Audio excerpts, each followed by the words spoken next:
going on, everybody? Cali Death Podcast back once again, episode 139. I am your host, Anthony Trapani, and as always, I am joined by a few resident homies. I got a couple with me right now. I got Joel and the Professor Joseph with me. What up, y'all? Yo, what's up, dude? And we'll see Casey in a bit here. And tonight we are joined by Chelsea, Michael, and Kenji of progressive metal Cali band Tegmentum. Tonight, what's going on, guys? Did I Tegmentum? No, I'm Tegmentum. wait?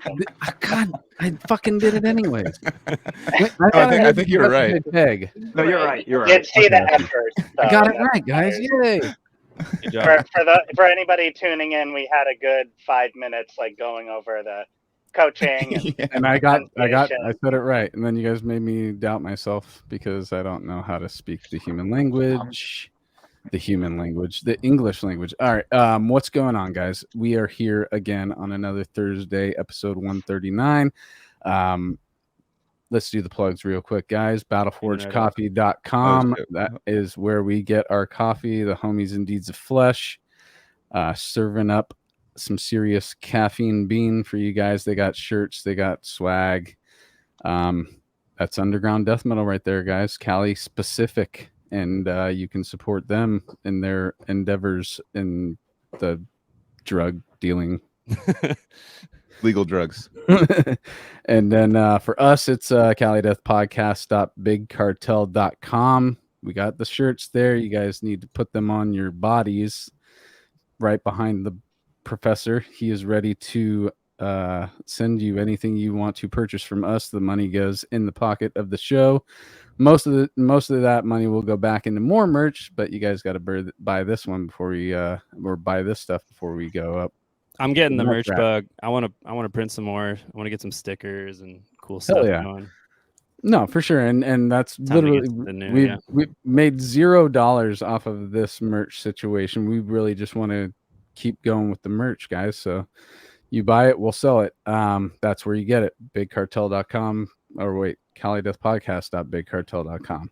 You're all CaliDeathPodcast.fucking BattleForgeCoffee.org. I know. We make one website and have it just like dot everything, and then one big link at the bottom. You know, it'd be sick. I got our show to. Oh yeah. Are we gonna do? We got Chicago Domination Fest coming up soon, next week, guys. If you guys 7 days from now. If you guys 6 days when it gets posted, you should be there if you're in the area. That's ridiculous if you're not, because I know I'd be at this motherfucker. What is it? It starts Thursday, right? Yeah, Joel's birthday, by the way. Week from today. Yep. I just saw a bunch of these bands roll through LA the other night. It was Analepsy, Cognitive, Wormhole, and how was that? I saw that. Orbeez. I saw that tour. I saw the tour flyer today for the first time. I was like, oh, didn't you just post like pictures of them last night or something? Yeah, it was an insane show. It was one of the heaviest shows I've ever seen. Wormhole stood out as, they're like the top tech band. They're like the only tech slam band, but like they're I hung out with their drummer Matt Tillett. He's one of my fucking favorite new musician friends, and just great guys. And then Cognitive on Metal Blade, my manager Rob, shout out, good guys, great set. And then Analepsy, just dude, everything you'd want from like a modern, like, all right, I want to see what the heaviest band is. I've heard the hype. Delivered, bro. Very fucking sick show, and they're all gonna be at CDF. So nice. I was gonna say real quick, talking about Chicago, since it's gonna be happening on your birthday, we need to hit up Miguel and see if we could figure out how we can get like a quick live stream of something that's going on that night during the same time. Let's fucking go, dude. Yeah. Let's go. I'm just kidding. That'd be fucked up. That'd be so hard to do. Buy tickets. And then that'd be sick. One other shout out too. I just posted about it, but I haven't listened to all the way through. But Zenith Passage, their album just came out today. Yeah. Well, tomorrow technically. Okay, tomorrow or today at 9 p.m. Midnight, 9 p.m. Whenever. Yeah. Okay. Yeah, so shout out to all those folks, Chris Beatty, who made the lovely intro you're listening to. That's the guitar player, along with Justin, Derek, and they've all been on the show. Brandon. They've been homies for a long time. Very, very proud of them, and it's been a long time coming. And if you're listening to this show right now, I guarantee if you haven't listened to the Zenith Passage, you're effing up. Yep. It really is. And just I want to shout out BD for not only writing our theme, but he actually contributed a couple songs to the new Zenith record, which mostly was written by Justin, but they collabed. So he just joined that band and then just immediately started writing Epitaph Part 2, which is really sick. But as you know, I want him to be focused on Dreamer, so we're happy for him to get back home. You're like, whatever, Zenith Passage, I don't give a fuck. Let's go Dreamer. Yeah, literally. He knows what's up. But hey, why don't you guys shout out your show? And then I don't have the full tour flyer, but I have our show flyer that we're doing together, and I will pull that up in just a second here. Yeah, give me a second. Let me pull that up too. But real quick, since you mentioned Chicago Death Domination Fest, Origin and Vile are, I think they're headlining the last day of that show, and they're good friends of ours. Paul Ryan and Justin also plays in Vile. He also plays in a band called War Slice, and they're going to be jamming with us at DNA Lounge on the 30th of this month. And yeah, they're like, we're going to take the release flight home. Paul's going to try to bartend for us at DNA Lounge, and then yeah, it's going to be awesome. That's awesome. Let me see. Tegmentum is going on tour with Narcotic Wasteland and Gorgatron. And we're going to be playing 4 dates with them. So July 27th, Las Vegas at the Griffin. 28th, Long Beach, Supply and Demand. That's with you guys. Eureka, next day, Siren Song Tavern. And then the 30th, DNA Lounge. Fuck yeah. Awesome, man. Very excited. Congratulations, guys. Yeah, it's going to be our first show with the full lineup, and I think Michael could kind of talk about it, about Tegmentum after this. But Tegmentum used to be his one-man band project, and he kind of recruited us. I joined when we were still an instrumental band, and we've actually played shows together. We actually played shows with me and him and a drum machine. Like, we've done that a few times too. So we went through the grind, but before we dig into that, let's finish off the plugs for you guys. You know, merch and websites and social media, all that stuff you guys want to plug as well. Sure, Balls, you got it. Yeah. We're on Instagram, a TikTok that we don't update too much. For a while I was doing it as like a one-person thing, and it just didn't really make sense to market a band that way. But we do have one. But both are tegmentum.official. So at tegmentum.official. We're on YouTube. We're a YouTube that we are updating and uploading to. That's also just Tegmentum. You can find us pretty easy. Facebook.com/Tegmentum Metal. I mean, we pretty much funnel all the same news through those channels of social media. But whatever your poison is, we have those. Right. So Bandcamp or anything like that you want people to go to? Oh yeah, of course. Yeah. Available on all streaming platforms. Tegmentum.bandcamp.com. On Spotify, Google Play, Apple Music, literally everywhere you stream music. We have a new single out. It's called Accolades. It's been out since May 31st. Next week, we actually have a new single dropping called I Remain on July 26th. Also available everywhere you stream music. We have a lyric video that is going to be released with it too. So keep an eye out for that. Yeah, it is. If anyone here has already listened to Accolades and has gotten an idea of what that sounds like, you may be surprised at how I Remain sounds. It is they're going to flip it upside down. Yeah, and we can go into why that is as we talk. But our band covers a lot of ground musically. I have a few inspirations that kind of feed into that. Well, but we do cover a lot of how ground. we do it. Keep the plugs, right? You want to keep the plugs before we move on, right? No. I'm done. If you guys are done with the plugs, I'm fine with that. What I was gonna say is how we usually do it, Michael. Since this was your brainchild from the beginning. It was a one-man project for you. Obviously, you're the oldest member of the or not oldest, but the longest standing member of the band. But we'd like to dig into you as an artist and what happened in your life leading up to this point. So take us back in time, take us to childhood. What were some kind of creative inspirations that happened at a young age that you can remember right now, whether it be music, art, anything? Yeah. Oh, yeah, totally. I mean, I come from a musical background. It's mainly from my dad. My dad was a gigging musician, right up until he turned like 40. But I mean, all throughout, until I was like nine or 10, my dad was gigging. He was in a band. It was kind of like Crosby, Stills and Nash style kind of band. Uh, Mhm. Yeah, 3-part harmonies, stuff like that. What did he play? He sang. He was like a lead vocalist and Okay. acoustic accompaniment. So I just remember, going to his gigs, going to various bars and grills along the peninsula, just having that leave an impression on me and sort of enjoying being in that environment. Right. Yeah, my And dad what really. are some of the earliest ages you can remember being at some of these gigs? It's a good question. I mean, I want to say like 6. Kind Yeah. of hard. Yeah, it's hard to remember when you were just a bebe.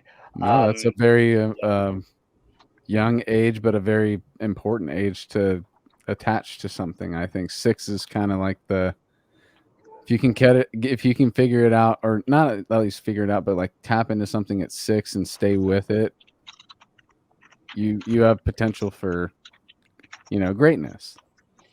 I think it was like the community. I think that was the main thing I was chasing. I think where it really clicked was when I was 15 years old, and it was the end of the school year. We went into this orchestra room that wasn't really being used. I went to a high school called Oceana, and yeah, they had an orchestra room that they didn't really use because they didn't have an orchestra program. But it was me and 2 other people who had been playing for a while, and they both brought their guitars. And we're just sort of going back and forth. I think they were jamming on Crazy Train for like a good like 20 minutes. But I latched on to the kind of the camaraderie that they were experiencing together, and how they were that was a way in which they connected. And it was like the kind of like respect that I saw for the kind of respect that I saw they had for each other. And you know just how that was a way that they could connect. I wanted that. I wanted that. I think that was like Where'd you that's how grow it up, Michael? started. Where did you I grew grow up in up? the Bay Area. So did you go to Oceana I and was born. Pacifica? Yeah, I did. Wow. Okay. That kind of ties into how I know you, actually. Okay. All right. Yeah, it's going to be a hell of a Yeah, when you callback. said It's Oceana, I was probably like, gonna. holy shit. Yeah, it's probably going to come back to you like a suppressed memory. Um, Whoa. but All right. Damn. it's nothing major. I'm just being. Terra Nova for life, motherfucker, right, Anthony? I don't Yes, know. sir.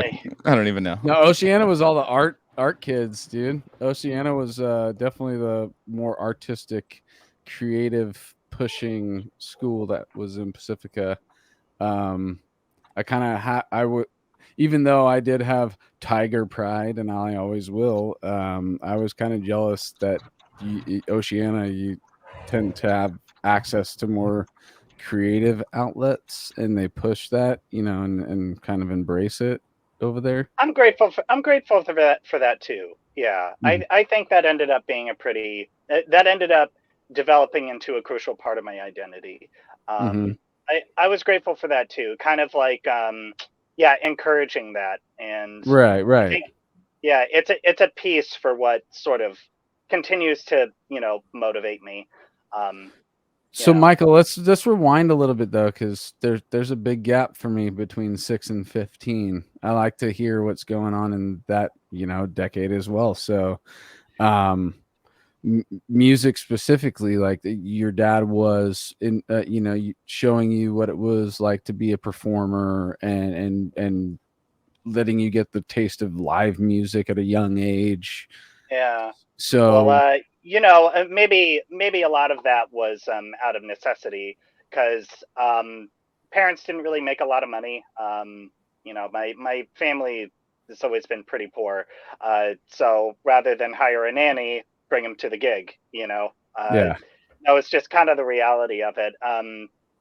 Having us, because I have 2 other siblings, having us caused my dad to change his lifestyle. I was kind of experiencing the end of that chapter in my dad's life.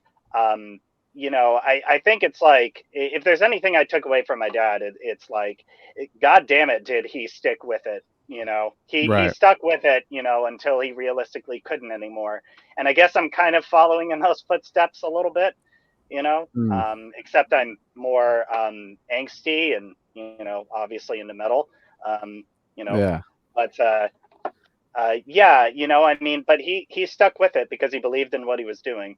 So I'm guessing you're the youngest of the 3? Yeah, I am.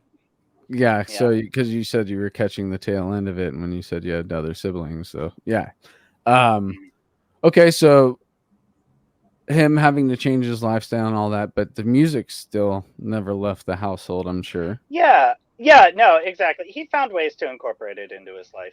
I guess why there is kind of a gap between like 6 and like 15, say, is just because that left an impression with me, but I didn't like act on it.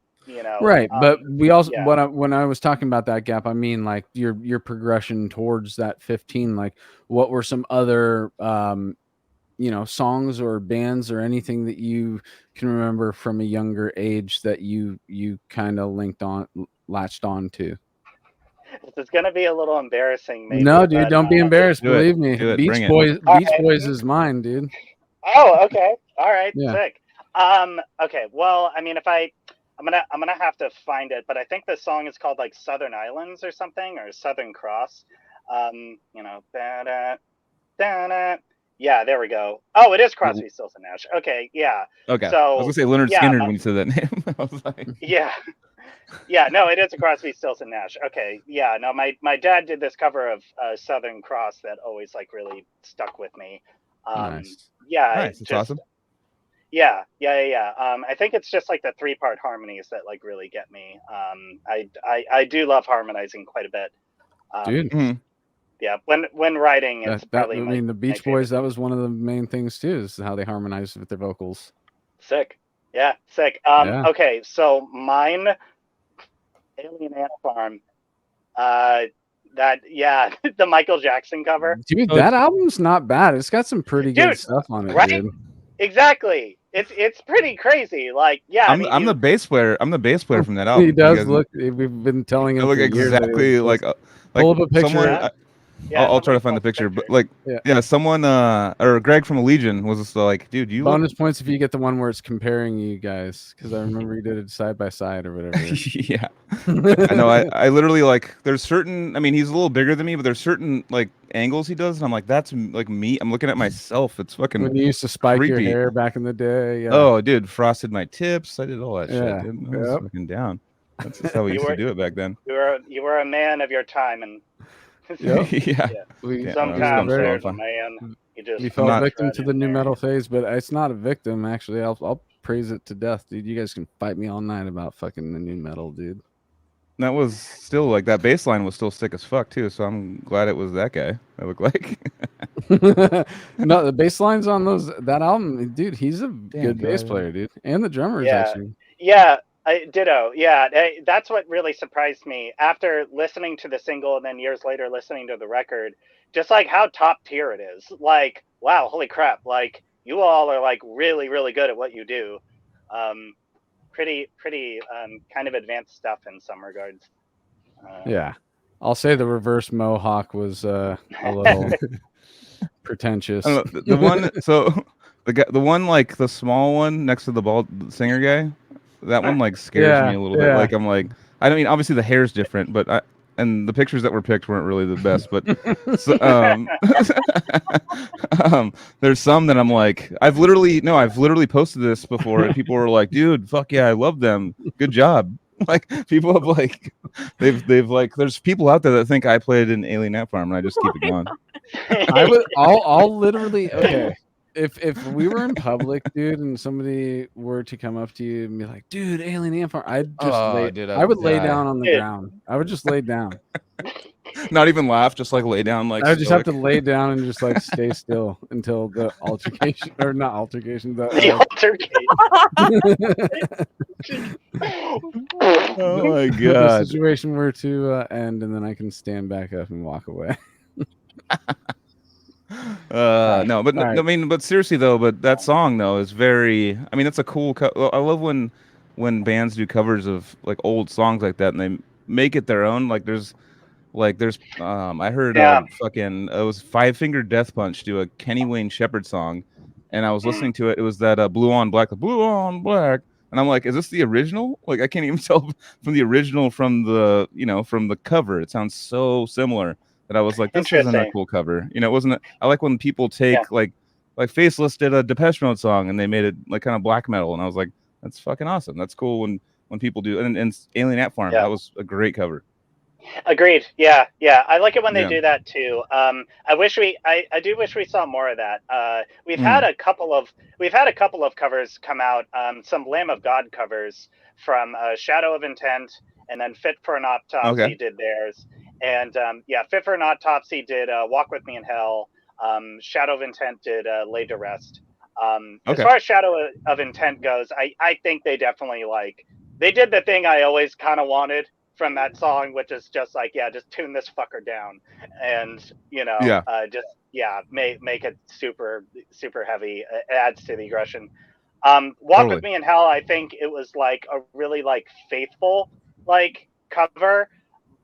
I do agree with you though. Sometimes I like to see more of the band's identity, kind of. Or the gnarliest one I can think of right now, the biggest change of songs that I have to tell people who actually did it is that the Donnie Darko, the All Around Me Are Familiar. That song, that's a fucking fucking Tears for Fear song, and it's it's literally the song's just all all around me. It's all happy and it's still dark with dark chords, but it's the whole feeling behind it is kind of happy, a little dark, and theirs is just dude, I'm gonna fucking I'm suicidal now. I don't know, out of nowhere. I don't know, the Gary Jules version. That's right, Gary Jules did it, and man, I love those kind of cover stuff. A cool. I don't know if I just stepped off for a second. I hope this wasn't brought up while I was gone, but you're like Alien Ant Farm, dude. Did a really good one.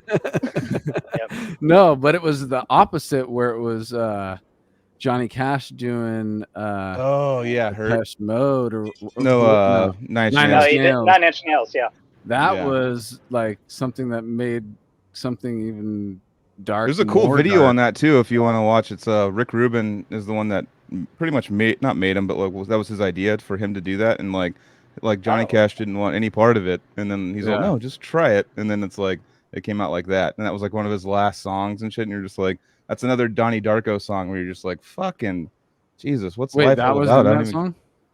What's that? No, I'm just saying you missed the movie. Oh yeah, no, Donnie Darko, that Mad World, that soundtrack. Yeah. So no, that's what Tears for Fears originally did it, but Gary Jules did it and was made you feel super emotionally fuck. And then hearing Johnny Cash's voice at the end of his life, it's just the end of his life, and he's just talking about it, and you're Jesus Christ, I have to be in certain moods to, if that comes on, I'm just all right, well, now feels and get all emotional about life and shit. But it makes you think of it in a whole new way. Totally. Kind of like David Bowie's Black Star. Did you ever listen to that record? Yeah, that was. Yeah, that's a heavy one, because it's literally about him dying. Yeah. It's real heavy. But on the other hand, it's wow, what a savage just to like bookend his legacy that way. Yeah, Just like exactly. a solid bookend, just punctuate his whole life. Almost like makes it like a montage of his life when you're listening to it. You know, even though it's written by Trent Reznor, you're like still just going like, fuck, this works better for fucking Johnny Cash right now. Yeah, it's a trip. But anyways, I'm gonna keep going on covers if we don't fucking change the goddamn subject. Okay, so let's I'd say, move do you want to forward. know what age 8 was like, or perhaps I should skip to 9? Yeah, let's go to 9, dude. Fuck 8. Well, another thing we like to hear Well, about it was is the like 90s. the dudes you or friends that you come across that are, you know, kind of feeding that side too, where we like to hear about older brothers, friends passing down some gems that you wouldn't have come across on your own, that type of thing. Yeah. So what's the question? Okay, so like music that you were coming across when you got older, because we all have that. Oh, my friend showed me this record at this time, and it sent me down this path. You know, what were some of those things that happened getting up to teenage years and stuff like that? Yeah. So funny enough, after Alien Ant Farm, that was when I was living in Redwood City. Our parents bought a house in Pacifica. We moved there. And started making friends. And so a friend of my brother gave him a mix CD that had Tears for Fears, Mad World on it. But then it also had Marilyn Manson and Slipknot on it. In fact, I think he burned this guy burned us a copy of Slipknot's first album, and I think it was kind of all over from there. I mean, what a sick record. I mean, I know Iowa is legendary, but there's always something special about a band's first effort because it's like they have something to prove. They're hungry, and their expression of whatever their message is tends to be the most raw, in most cases. And I think that record by Slipknot is an example of that. Of course, I'm forgetting the name because I'm terrible. Well, you're thinking of Mate Feed Kill Repeat. Oh yeah, it's That's when there's the self-titled. The self-titled was the first one with all 9 of them on the cover. Roadrunner release, and then Iowa. Yeah. But when you listen to Mate Feed Kill Repeat, and then to that self-titled, you realize they made some drast. Is that even a word? Can be now. Made some drastic. There we go. Changes up into that album, and then Iowa was even another step up for me. But then after that, I did you hear that original I didn't singers fizzle out with them necessarily. I just moved on to like death metal and black metal and grindcore from there, you know. So the original singers, he's touring Mate Feed Kill Repeat on his own, the hired band. I saw that in some metal news post or something. Yeah, that's pretty cool. I'd like to see those songs played. Gotta cash in. Imagine being like the singer of Slipknot and be like, nah, I'm not down anymore. And like, and then they get another singer. And it's like biggest band. And they're like, fuck. God. Well, you know, I had like a part in this. Like, let me do like it's like one of those comics or something that has like, you know, they're famous for one little thing, and then they just like it's they like just have to run it to the ground. It's like the first drummer of Rush just playing that album. Like I saw the guy from Lost Boys, the guy that like what's the guy, the Chain Man or whatever, the guy that's like a buff dude that the has saxophone like, guy. Saxophone guy. He's randomly always like I randomly like went to the Blue Lagoon in Santa Cruz, and he was just like playing, and my friends were like, "Come in," and I was like, Jesus, this guy's still doing this. Like he's all just doing the saxophone scene, and it's fucking packed. And I'm like, damn, man, this guy's still. I mean, it's packed for Blue Lagoon holds like 200 people, but it's still like everyone's just going like, oh, is he gonna do that thing? And everyone's like, still has that nostalgia where he's still like cashing in on it. There's a synthwave band called Gunship, and they use him, and he's fucking amazing. Like you need to check it out. That's smart. It is use him. Phenomenal. They're finally talking about touring, so I'm really looking forward to seeing them if they do. Oh, hell yeah. They brought him back. That's how I view it. That'd be cool. Nice. Yeah, that's a smart move to like bring him in the middle of like a synthwave band or like some sort of dark synth band and just have him just come out and do like a solo and everyone's like, what the fuck is going on right now? Like, and have him be like some special guest and just like the crowd just be like, yeah, oh yeah, that's that guy. You know, like that's he's that guy now. So he didn't do anything after that. I mean, he probably did, but we didn't hear about it. Yeah, exactly.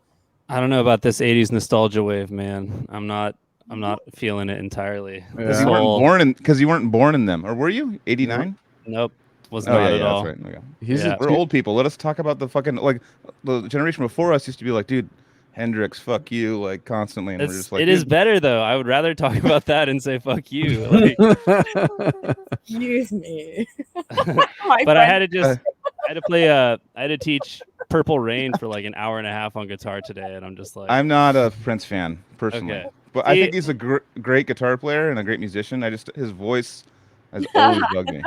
It's the production, man.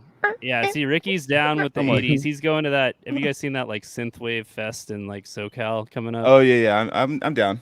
I don't know. Ricky's down. Ricky had the what was the shirt that you had at PsychoFest, Ricky? Fuck, I've been listening to them. Perturbator or some shit? Yeah.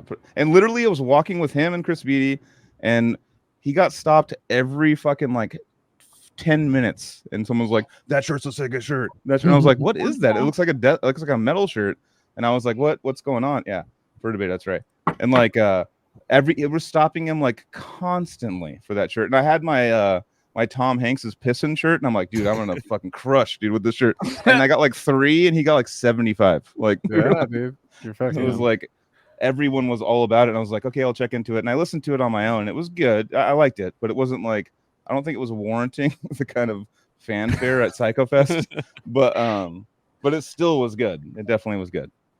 It sounds kind of like a metal name. It's a pentagram with pizza and cats on it.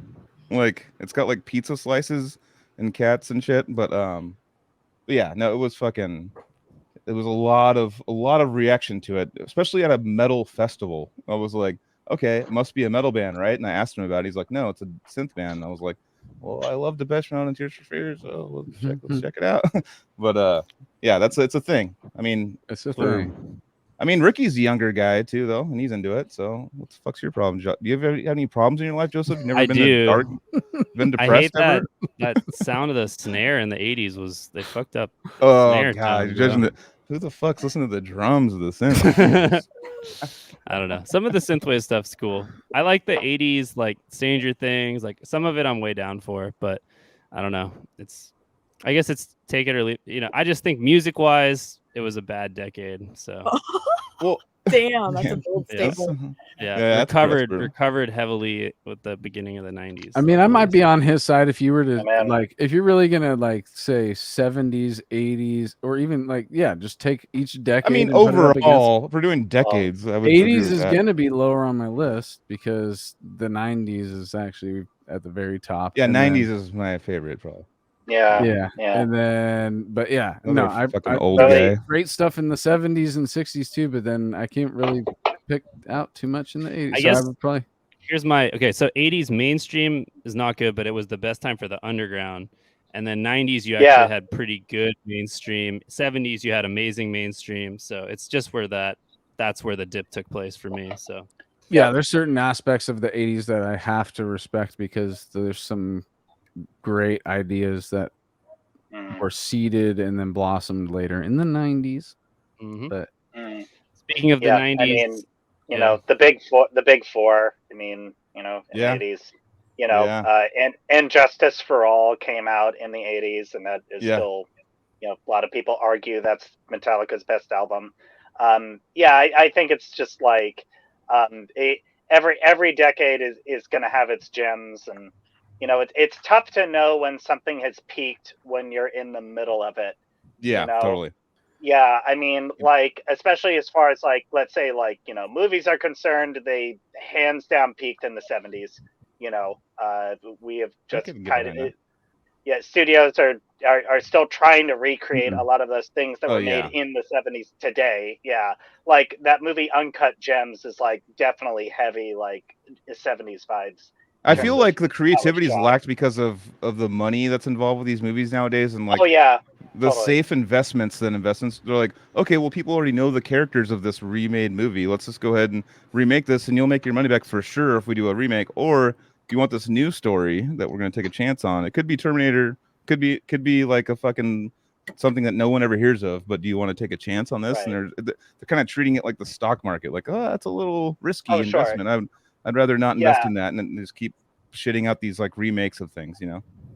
Oh yeah, totally right. You know, it's I mean that the attitude of like cigar chomping fat cats from back in the day was like, you know, well, I don't really understand this, but you know, well, fuck it, why not? And that's how a lot of iconic things were born. And then now it's like because there's a whole lot less going around. The studios don't want to like. I mean, like you know, The Flash like tanked, and it wasn't really a bad movie by any means, but yeah, I mean, it's just like it's hard to like get butts in seats, you know. Like, I mean, that's just that's just one facet. I mean, you know, I think a lot of industries are really suffering, you know, right now. Streaming you know, kind of like we're all familiar with. Yeah, streaming and you know with music and with movies and stuff like that, I think it's kind of like you said, removed butts and seats. The fucking, I mean, the Batman premiere kind of removed butts and seats a little bit too. People are like crowds of people. People don't want to sit down, and they're like after like oh fuck, like maybe I don't know. That was like in my head for like 2 years after. I was like, I'm not going to a fucking movie. Like, fuck all that. But no, as far as like the streaming thing, like movies will come out and then like weeks later it's for streaming. It's like do you want to make a charade of this or just fucking chill for a week and then watch it like on my couch, you know, or even get it illegally downloaded? You know, it's like all those things are just so prominent, and it's not like going to go. I mean, when I was a kid, I was 5 years old when Terminator 2 came out, and that was like line around the block. It was like a concert, like tickets like selling out and shit, and like you had to like if you like worried about getting in and stuff like. Now it's just like, do you want to fucking go see it in a bigger screen or no? It's like on those. You got 150 and watch it. You got $150. We'll give you the whole theater, dude. Pick the movie. You know, that's I remember that. I do like the pandemic was sick, dude. I gotta agree with Sam who just commented. Wherever I can, I want to try to like go to a cinema. You know, every time I go, I'm not. I'm way more picky. Yeah. Mm-hmm. I'm way more picky about what I want to see. You know, like I'll see Oppenheimer. Like I'll for sure see that. Oh, I'm so stoked for that. I'm so stoked for that. I'm sure. Yeah, that's definitely going to be a cinematic experience you want to see in that environment. But I love how you know theaters are serving beers and full menus. That's another reason why I'm going. Yeah, I love that. A big reason. That never even was heard of, at least in my area when I was growing up. You know, so as an adult who would love that. All theaters now. It's like all theaters that I go to now. It's like, oh, I'll get don't want a Dr. Pepper. Oh, Lagunitas. it's like you can like that's there you go, buddy. Daytime. Cheers. It'll cost you, but at least it's there. You know. I used to live next to, and when I lived in Sacramento for a while, I lived at the or next to one of those like movies and dinner. What is it? It's one of those where you sit there and like there's a button you press on your desk. And then you have a menu, and they just bring over like dinner. For me, I don't really smoke weed anymore, and I took an edible, and I could not. It was for Logan, I remember, and I remember I could not. That's a good one for that.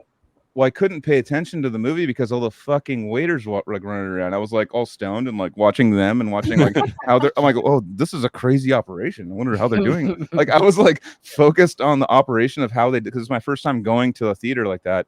And then I was just like, fuck. I was like pissed. I was like, they're wearing like white shirts too. I'm like, dude, there are these white things moving around constantly in the dark, and I can see you.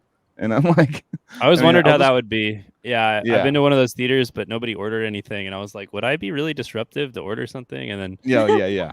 So, no, it is. So just don't do it. I think if it's an option, and bring you your feel own like you want to do it, in your jacket, like an old school. Yeah. Yeah. Come prepared. But let's we're 40 minutes in. Let's catch up a little bit. Let's pass over. So back at 9 years old, what? No. No. Yes, it was the 90s. I want to just yes. I remember Beast Wars. I remember Beast Wars so well. It was my favorite. Hell yeah. Now I wanna put the flag where you guys started where you started Tegmentum, Michael. So when did Tegmentum begin? Yeah. So before I started Tegmentum, I actually started a death metal band called Ominous Ruin. Who are they? Who's Ominous Ruin? Yeah, Ominous Ruin is just this little outfit. Like more rock and roll though, right? They're more rock and roll more than they're like yeah, metal. like more like hair metal worship. Yeah, pretty like Stoner pretty, Doom. I thought it was pretty Stoner true Doom. to Yeah. That was their later period. Yeah, right, exactly. Just pretty much like a faithful recreation of Twisted Sister. Nice. So, very respectable. Nothing like when I was in the band. That was, It started out death metal, and then it just went kind of Twisted Sister as time went on and stuff like that. Right, exactly. I mean, you just got to pursue your truth. Yeah, they kept the 2 weeks in a row, by the way. 2 weeks in a row. Kevin Mueller last week was like the Twisted Sister, like at a hardcore show. The singer came out of Twisted Sister at a hardcore show, and then we're like doing a cover at D Snyder that we aren't going to take it. And it was like people were crowd killing and stuff to D Snyder, like singing that, and that's what Kevin was talking about last episode. But yeah, that's funny. 2 in a row. We got a Twisted Sister. Figure out how we can get them in next episode as well. Saved music. We got to get D Snyder for my birthday. We'll get D Snyder. All right, so you started Ominous Ruin. I did know this, and I wanted to at one point mention that you came up with the tuning that they still use, and I experimented with it the other day on the 8-string tuning. P-Town Strikes Again is the silent killer. Yeah, and I was hearing Joel explain to me why he liked it, and I tried it, and it was sick. And I'm wondering, Joel Guernsey. Joel G, 7Gs. 7Gs. Yeah. And anyway, so that was just something I wanted to mention at some point. And you're still using that tuning in Tegmentum? Is that the case? Yeah. Or? Yeah, I am. So, I know what Ominous Ruin is doing with their tuning, that they're playing 8-string guitars and they're adding an extra high string. And I did record our latest record. I did record our latest record, Evolvement, that way. But I will tell you that I have just switched back to regular 7 strings. Okay. What do you tuned as? What's up, Casey? It's a step and a half down from. Oh, were you asking him or me? No, you. I want to know. So first of all, what was the original 8-string Ominous Ruin tuning, and what are you tuning to now? It's pretty much the same, but it's a 7-string. Step and a half down from standard. I go from. I'll switch from. I'll switch from. G sharp standard to drop F sharp. For Evolvement, I pretty much stayed in drop F sharp for most of it. For material that I'm writing now, I'm kind of going back and forth again, between those tunings. There are just certain ideas that sound better in a standard tuning than in a drop tuning. Everything has its time and place. But in any case, you started Ominous in Pacifica? Yeah, I did, off of Craigslist. Isn't that fucking crazy, dude? I had no. Did we not talk about that on the Ominous episode? Because that seems like something I would have remembered, dude. They did mention that I started it. But I mean, at this point, I consider Ominous Ruin now being its whole other thing, its own thing. I don't really have any claim to it. Right. I feel like Alex has taken that band in the direction that it needed to go. I'm not sure I necessarily had like the sensibilities to kind of bring it to where I originally wanted it to go, which was like a contender in the tech death scene. That was the driving force of it, was that the tech death scene in 2009 was still really alive and well in the Bay Area, and I wanted to be a part of it. So I put it out there on Craigslist that I was looking to start a death metal band. Will Catlett or Cartlett, I forget what his last name is, but he responded to my ad, I'll never forget his reaction to me, because I'm like, I don't know. I mean, I was a pretty small guy, pretty small kid. And I don't think he was expecting my baby face to like walk out of like the car that I drove in. But yeah, he just sort of like, I don't know if you've ever met Will, but like, you know, real guys. Social media. Oh, for sure. Yeah. Yeah. I think so. I But don't know. anyway, yeah, his reaction was kind of taken aback a little bit. But So you just got out of like a fucking, you got out of like Bigfoot, got out of like a humongous truck, and you're just all with like Bad to the Bone playing, and he was like, "Whoa, taken back. What were you driving? Well, I want to know the visual of what happened." It's a Toyota Corolla. Like, dude, that's tough as fuck. No, I'm not laughing at. I'm not laughing at the car. That's actually a very reliable car. I'm just laughing at. Yeah, the he's fact a that mechanic. Joel was expecting something much different than that. He's well, you didn't see my face walking out of such a tough car. Is what I thought I heard, but yeah. That '99 Corolla lasted like 16 years. So yeah, dude. Damn. I love. No, Toyota's the most reliable. That thing to death. Yeah. Yeah. But in any case, Ominous Ruin started on Craigslist. You know, prior to that, I had jammed with, you know, one other person. I jammed with a drummer named Jay, and that was the original lineup. We started instrumental, recorded a 2-song demo to attract a vocalist.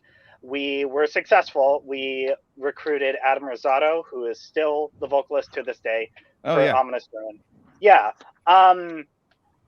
There did come a point though where the dynamic just wasn't really working, particularly between you know, the original members. It was just one of those instances where you can really surround yourself with like good people and just not really work well with them.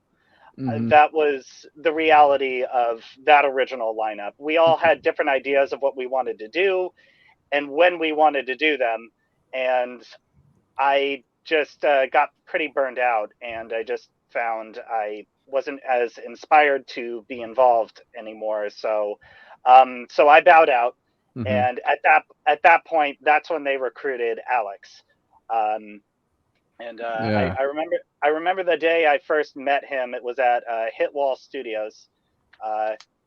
Yeah, that's where we originally. Yeah, that's where we were practicing. I met him for like a New Year's Eve party or something. Just sort of that moment of just sort of being like, "Hey, I'm the fucking guy who left." You know? Like, yeah, you know, that was what it was. But I mean, did you chest bump him like, "It's all, dude, what's up? This is my old territory, dude. What are you trying to come around my territory? You trying to ruin it, dude? It's like when ruin my Ominous Ruin, dude. Odious Construct. I remember Odious Construct. They played when I first met those guys in Sacramento. I was living out there. They were like, I was all, "What up?" Like Gabe Zebra was like walking me around. He's like, "Oh yeah, this is blah blah from Odious Construct." He's like, "What's up, dude? I'm blah blah from Odious." I'm like, "Fuck yeah, I'm Joel from Odious." And I just like, and then Casey Brand came over and he's like, "I'm Casey from Odious." I'm like, "We have Casey from Odious too." I know that is a weird. Like, no, you're not. And I was like, "No, you're not, bro." Like, no, I was super stoked. They killed it. Yeah. But yeah, no, it's always interesting. I mean, that's got to be interesting to see or to meet a member. I mean, for me, I left too, just like a decrepit and stuff. I left and I was trying to recruit people and teach them stuff, and because I didn't want them to like have a hiccup from it. But meeting your replacements, kind of like, what, dude? It's a little like that. Even though like it's people that like Derek Boyer took my spot in the beginning, and I was like, oh, like taught him some shit or showed him some stuff. He'd teach me all day, but then it was like, you know, people after that, and it's funny to meet your replacement. You know, it's like it's not like bad or good. It's just it's a process. It's your ex-girlfriend's new boyfriends, right? Yeah. It's weird. Exactly. Yeah, it's the same kind of vibe. But it's like I'm stoked because, you know, keep it going, man. Fuck yeah. Like, do your Isn't thing. it weird? I've known both my replacements before I replaced them. I felt that way. You haven't met your new replacement though. I'm just kidding. That's a bad joke. That's a bad joke. That's a terrible joke. But no, it was a good joke. It was a good time joke. Nice. All right. Rude. So past Odious, how long until Tegmentum gets off the ground? Not long after that. After I had left, I it was around the time I started State, and I was, I remember I wasn't cold-blooded. I wasn't sure I wanted to like do music again right away.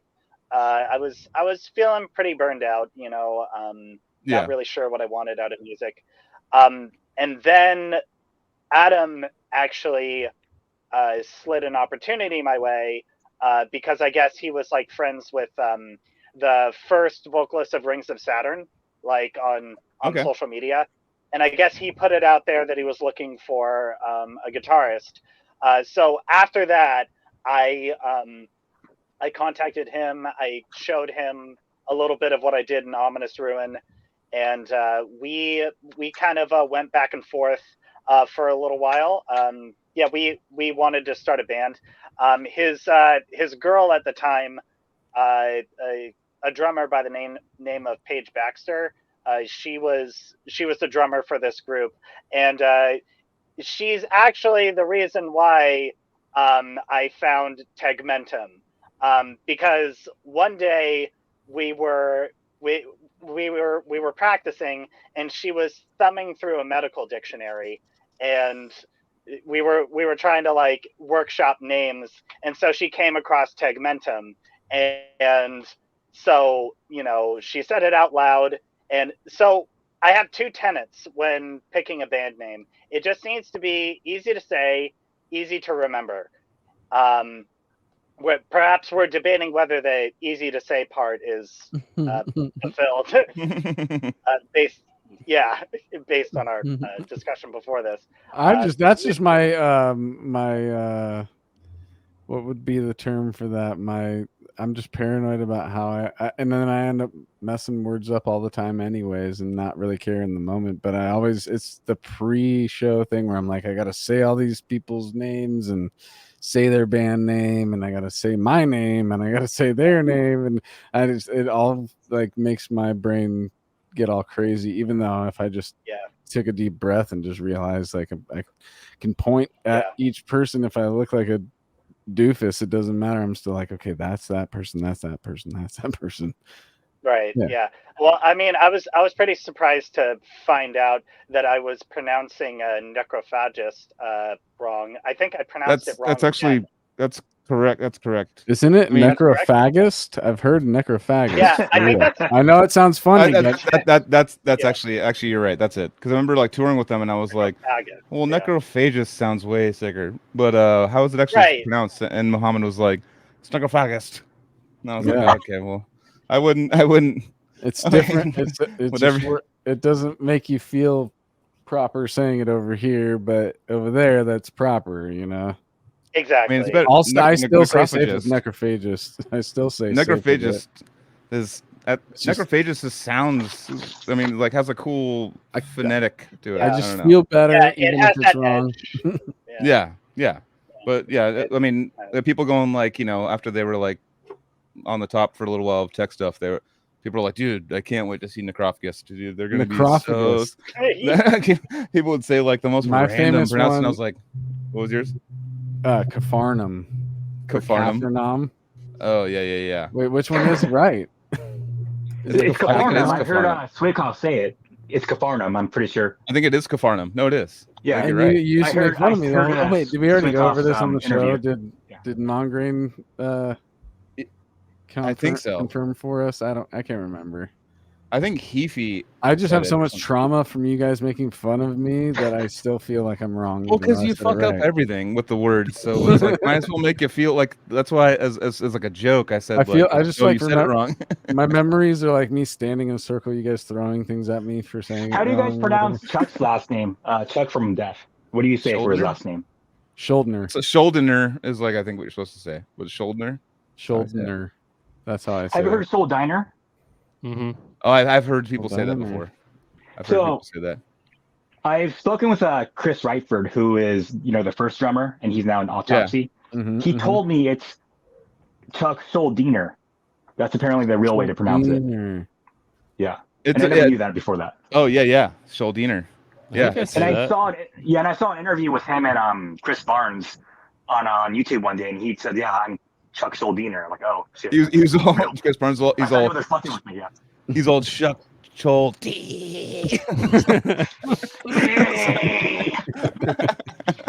But no, that's there's a bunch of like, and also too like with Muhammad and Necrophagous, there's German involved too. So they're saying things, we don't say the things that, like we don't pronounce things the same way as someone that learns German first and then learns English second. Like there's we just had Frederick from things. Surruption on, and I had to ask him how he would pronounce something, and he says it's so different. Like you could tell, like their mouths just do different things when they say words. Yeah. We'd have to practice the actual movements. Like, give me a camera and show me what your tongue's doing at this point. Well, we have the laziest dialect, I think, in all of America, like all of the world. Like as far as like West Coast California, we're just like fucking. We're like we don't even try to like pronounce things really, and it's kind of like a stony kind of like method of trying to pronounce things. I think is kind of. And we stick by it. We're like, nope, dude, it's fucking dude. And like, I think what it is like you're looking at me right now, and my mouth's barely even moving. I think it's like we're trying to keep our faces from not moving as much as we want them to, or don't want them to. All right, that's the thing. So there was this video I saw a little while ago that actually pinpoints one of the most important things that makes a Californian have an accent. So do me a favor, say Santa Ana. Santa Ana. Like, Santa Ana. You're talking about like Santa Ana? Santa Ana? Yeah. So Californians don't really pronounce their T's. T's, they turn them D's, kind of. Santa. Yeah. Santa. Santa, or it ends almost. Right. With the way I said it, it's eliminated completely. It's just Santa Cruz. Exactly. Yeah. Yeah, we just skip the T. Santa Cruz. I'm going to Santa Cruz, dude. I totally. Yeah. Yep. I'm going to Santa Cruz. But when you guys go to Santa Cruz with me? In regular conversation, I definitely do that. But when you put me on the spot, say pronounce this, I'm like, I gotta fucking say it right. But yeah, I totally just like fucking Ricky. Says Santa. It's my favorite is Carlos Santa, dude. I don't say Santa Claus either. Maybe I do say Santa Claus. We choose which T's we decide to pronounce. It's not like Santana. I'll say like Santana actually lived like close to me recently, I guess. So I've just found this out. But I'm like, oh, Carlos Santana. I'm not gonna be like Carlos Santana. But yeah, we choose certain things when we get like we live in Aptos, and like people go like, "Oh, dude, you're fucking Aptos." Like fucking. Whenever people say Aptos, I'm like, "Okay, cool. So you're not from here. Boardwalk's that way." They got it from Google Maps lady. Explain them the language. Yeah, that's funny. The language part. But anyways, we got to start moving on to other people because we could do an hour each. I guess. I know. Yeah, I guess so. We're only 10 years old, right? We still have another 20 years for him. We finally got to 11. Oh my god! 11. So this is the reason why this happened is because we normally for a long time we've been just doing like one person episodes, and then the full band episodes are starting to happen again, and we're still like in the mindset of like digging in on one person, But gotcha. I can definitely say this distinctly. I can speed run an explanation. And I also want to know about how we ran into each other real quick, and then we can move on to everybody else. Well, actually, as far as the timeline goes, we're kind of in that point. So I don't know if you remember a little video store called California Super Video. Oh yeah, dude. Yeah. I don't know if you remember a moody kid behind the counter who wore like a Necrophagus. Oh, that was you. Shirt. Yeah, we have talked. Okay. I definitely remember talking to the kid at that store wearing the metal shirts, dude. Yep. I do remember that, and you probably told me that I'm fucking late. My late fees are like $73.23 or something, and I'd be like, "Oh, dude, but like technical death metal, dude. Like, how sick is this? Let me just keep going with this rental situation." You know. I wouldn't be surprised if I did you a favor. Wow. Yeah, dude. I love your band. Everybody talked about Blockbuster, but we were all about the local mom and pop, California Video. And that was I could walk there from my house that I grew up at. Like the local mom and pop Taco Bell on the fucking beach, you know? Always hit the horror section. Wish the horror section was bigger, but I'd always hit that one first. And oh, dude. shit. Damn it. Yeah, when I think about it, maybe not the best kind of first job to like set the tone for the professional world. Looking back, but no regrets, as they say. Yeah. Well, that's cool, dude.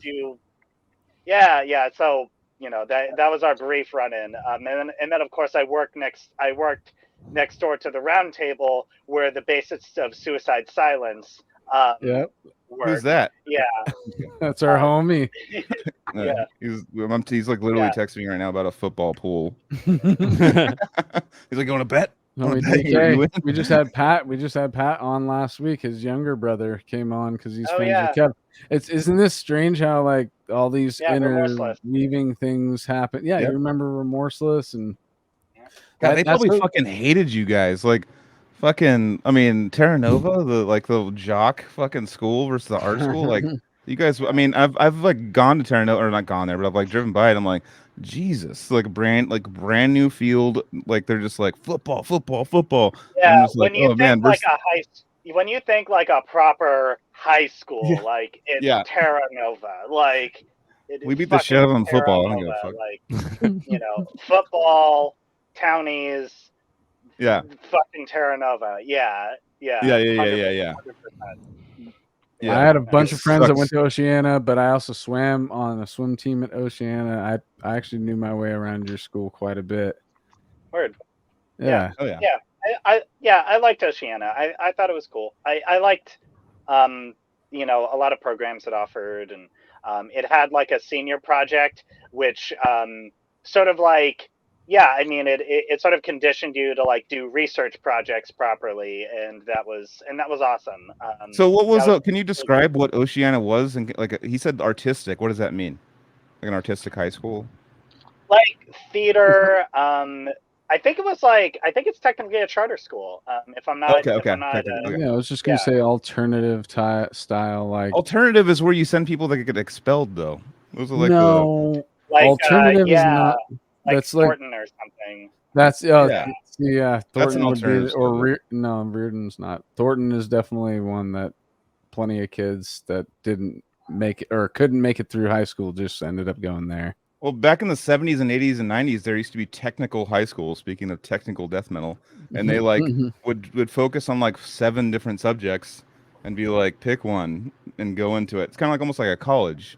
They'd be like, all right, you're focusing on this subject, and then go in there, and which is a way better way of doing high school, I think. I don't think that it was like Oceana could just be treated as like a regular high school, I guess, for certain students, but there were like the more creative side of things was just more enhanced and more like available at that school, like more European almost, because knowing Erland and all these like people that have grown up in Sweden and Norway and stuff, like they'd have like you go to high school, they're like, you want to study music, and they're like, fuck yeah, and they would just go like push the arts on them, and they would pay for it. Like the government would be like, cool, do that. We had a thing called interim week that was cool. You could take like a cooking class. I did graveyard investigation at one point during my time there. That was pretty cool. Going to different graveyards around the Bay Area. That's investigation? Like what kind of investigation? I just like what was one of the things? There's a public place called the Human Organ in San Francisco, where basically, I guess when they were transporting the mausoleums from San Francisco to San Bruno, is that where all the cemeteries are? No, Colma. Colma, yeah, thank you. To Colma, yeah. I think there's more dead people there than alive people. Much more dead people than alive people that live in that city. Jesus. Yeah, I worked at the community center there for a little while. And yep, yeah, pretty much I worked pretty much exclusively funerals. So yeah, but in any Happy. case, yeah. So some of the mausoleums broke in transit when from San Francisco to Colma. So an artist got grant money for a project to turn it into a kind of a kind of public place. So I don't know if you've heard of the human organ at all, but it's kind of No, in but I'm interested. yeah.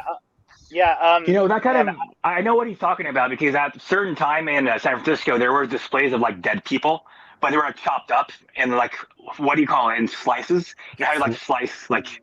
Oh, that was like yeah. That's there what were displays in the Vanessa works. museum. That's what Vanessa works for.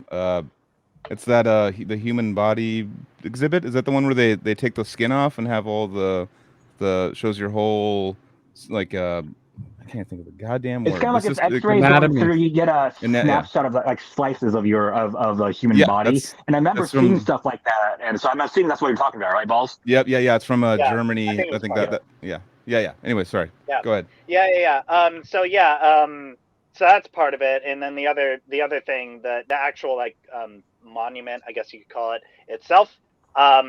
So it's built. It's built next to the ocean, and as water goes through the cavities, it pushes air out of other cavities, and it kind of can create musical overtones. Oh, cool. Nice. So it's the human organ. So that was kind of part of that cemetery investigation class, and then also finding graves of like notable people. Like I guess San Francisco had like a mayor who was just like a crazy homeless guy that kept insisting he was the mayor, and he got a bunch of like free stuff. And so he was also before the internet. He couldn't research. Yeah. It's just like Yeah. So like little unique things like that. But in any case, cool. I can get back to speed running the timeline. All right, go for it. Do it. Okay. Get it. All right. So things with the band with Peter Pavlok and Paige Baxter didn't work out. I had to refocus on some things that were going on in my life that took me away. Health related stuff and finishing my degree. And I went to SF State for audio, not to get a job, but I just wanted to be a more competent artist. I think at that point I had gotten burned by a couple of engineers who didn't really care about what I was doing. I mean, no one is going to care about your music as much as you do, but these were a couple of instances where we lost money and it really fucking sucked. And I wanted to learn how to be able to record myself halfway decently. So that's why I went to SF State and took the audio classes there just to get those tools under my belt.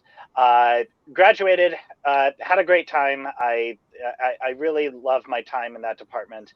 And to sort of I don't know, to kind of like honor my time in that department, I had 6 years worth of material that I was sitting on, and I wanted to put what I learned into practice. So that's how I came to write, record, and release the first record of Tegmentum called Passage. Okay. And so that was released in 2015. And just speaking purely to the facts about what happened after that, after I put it out there, it got the attention of some people in the Bay Area. Kenji was one of them. Or actually, before Kenji, it was Ontogeny. Actually, Ontogeny. Nate heard my record, and he reached out to me, if I'm remembering right, and he put it out there that Ontogeny was looking for a second guitarist and invited me to try out. And so I did. I sat in on a couple of their practices, but it was another one that didn't quite pan out. I can say that Nate is the reason why I picked the way that I do now. He originally the way that I picked and the way that I recorded was like this. I don't know why it made James sense Hetfield? to me to just Hetfield. play. Yeah, I guess so. Yeah. I played it this way because this is how I learned how to do pinch harmonics. Yeah. Just like playing it this way. And then he said, I don't get what you're doing with your pick, but you're supposed to hold it with your index finger. I said, okay, cool. So I'm just like, I started doing that. I started playing that way, and then he saw that, and I was just like, look, man, I'm learning. I'm getting better. It's like, no, you're supposed to hold your pick like this, and I'm like, what the fuck? this like makes I don't understand how this is supposed to work. And then at that point, I think their goal was to tour 2 months from that point. But learning how to pick this way required me essentially to like relearn my instrument. And given the level that on Tajani writes their riffs, it wasn't really something that I saw myself being able to do. So I ended up passing up on the opportunity, respectfully. Yeah, he ended up just stealing me instead. Yeah. That's how come I met Kenji, because at that point he had joined the band proper, and so we kept in touch, and he wanted to he wanted to do more with Tegmentum. He got us in contact with a drummer that he knew, and we sort of stayed an instrumental lineup for a few years. Played shows that way. Sometimes our drummer wasn't available, so Kenji and I would make it work between the two of us, just playing the backing tracks. Those days I'm fond of because it's like those days of like cutting your teeth. I've always kind of had the attitude that like Mastodon has had about their music, that you have to be ready for you have to be ready to play the shows to nobody. And we did that. Like there was a show where we played to the sound guy and he left in the middle of our set. Yeah. At the Beehive Lounge, or the Honey Hive in San Francisco. The Honey Hive, yeah, the Honey Hive. Yeah. You just gotta change your mind to this is practice. Once that happens, this is just treat it like no other jam. I mean, it's that's how we thought of it. At least the sound guy like stayed till you started. Like we had a show where the sound guy showed up and then left during our setup, so we like literally couldn't even. And there was no one else there, so it didn't really matter. But like we couldn't even finish setting up without him, like so. Well, to correct that story, it wasn't the sound guy. It was actually the merch guy from the other band that left halfway through. Okay. Technically, we played nobody. And we had our friend that showed up once the last note hit, and he's like, hey, did I miss it? And like, yeah. Nice. And went to the bar right after that. Yeah. We all have those stories, guys and gals. That's just the way it is, man. Any day of playing a show, right? It's underground metal. Any day playing a show is better than a day not playing a show. Doesn't matter who shows up. So, yeah, definitely, absolutely. Well, in any case, so the original lineup sort of continued on like that for a little while, and so when it got time to think about new material, at that point I had written a draft of what is now our record, Evolvement, and we were talking about what we wanted. I brought it forth as an instrumental record, and it was at this point in the band where the rest of the band pretty much made it known that they wanted something else. They wanted it to be like a band with a front person. If we're gonna go forward making new material, like they wanted a band that like represented what they wanted to. And the main thing was a vocalist. So I remember I had this crazy idea to like, okay, like maybe I could play with that idea a bit, and I could have a different vocalist on each song. Like I'm gonna give that a try. And at that point, uh, Chelsea had sent me a friend request on Facebook, and I think I think she was like making connections and like the scene and stuff like that, and I had seen that she put it out there that she was looking for session work, and so I took advantage of that and I reached out. I had a single that I had recorded about a couple of years before I reached out to her. So I shared her that and said, "Hey, we're gonna re-record this song for our record," and made the offer for her to be on it, and she took me up on it.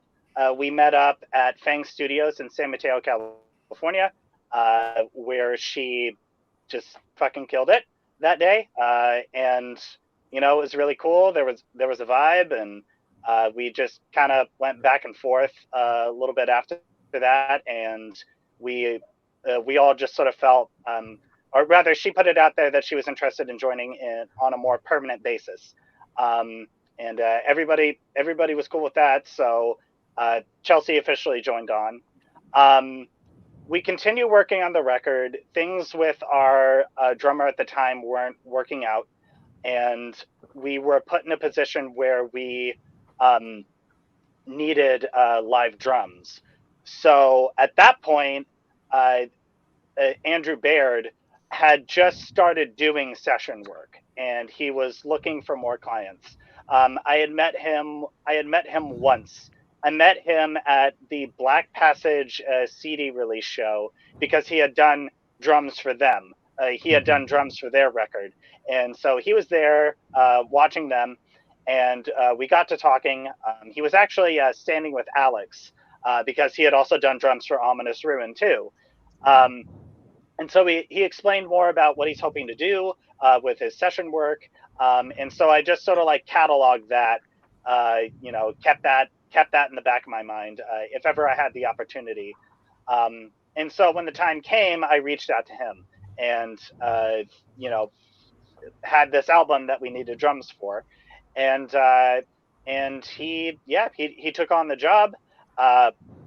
Andrew and I went back and forth working out the drums. And then from there, Andrew and I connected about other things. We connected a lot about about health, things like this. I think we played games a lot too, and that was cool. And shout out to Andrew real quick.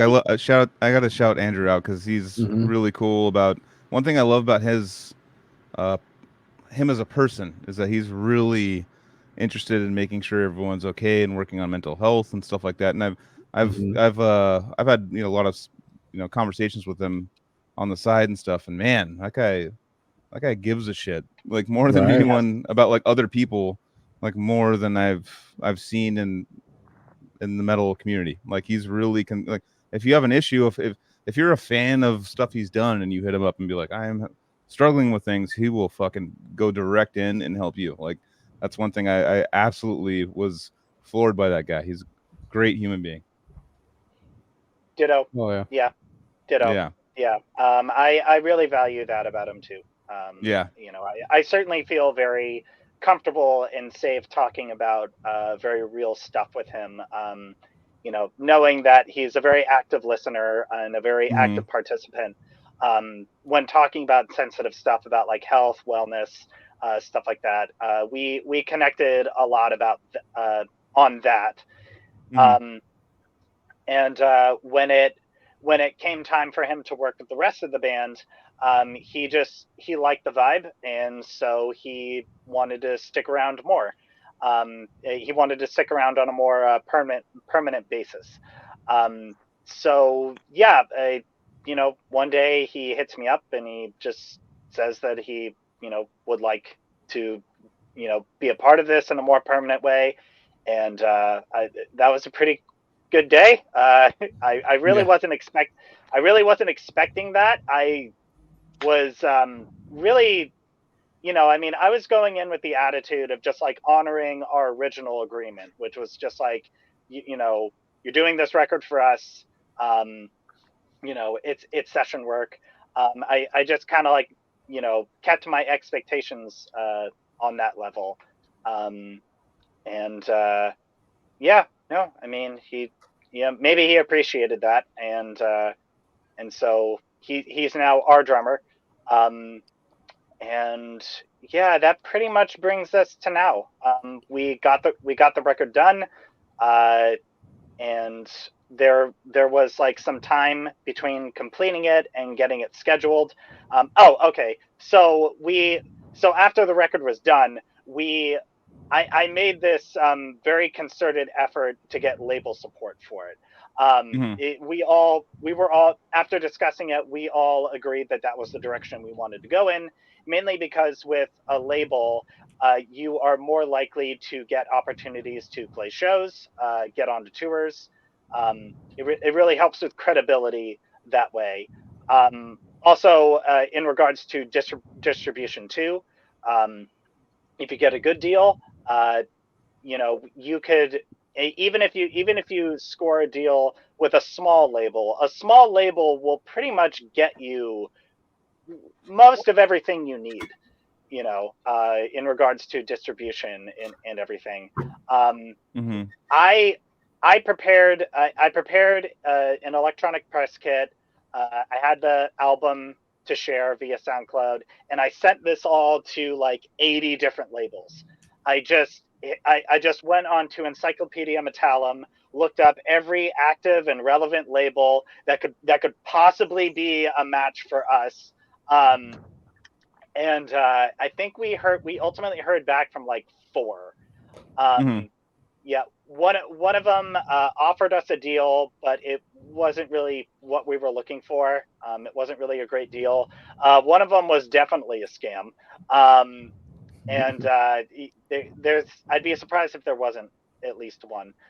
But we had this plan that if we didn't hear anything for 3 months, we would switch gears to a self-release strategy. And at that point, we had started making moves towards that. And we put out a big promo for our record. It was like the 60-second clip of a breakdown from a track called Genetic Assimilation. We put that out there, advertising ourselves. And I suppose that's when we found out that a man by the name of Marco Barbieri was keeping an eye on us to see what we would do. And Marco Barbieri is the, he's the founder of M Theory Audio. And he was formerly the president of Century Media. That's right. I've heard that name a million times. Yeah. Gotcha. Yeah. So former president of Century Media. He originally was going to retire from music, but then I guess he started this label, just as a side thing, which then became more of a serious thing. And he, based on the promo that we did and his connection to Kenji and Chelsea, Kenji works with Marco a lot on videography stuff.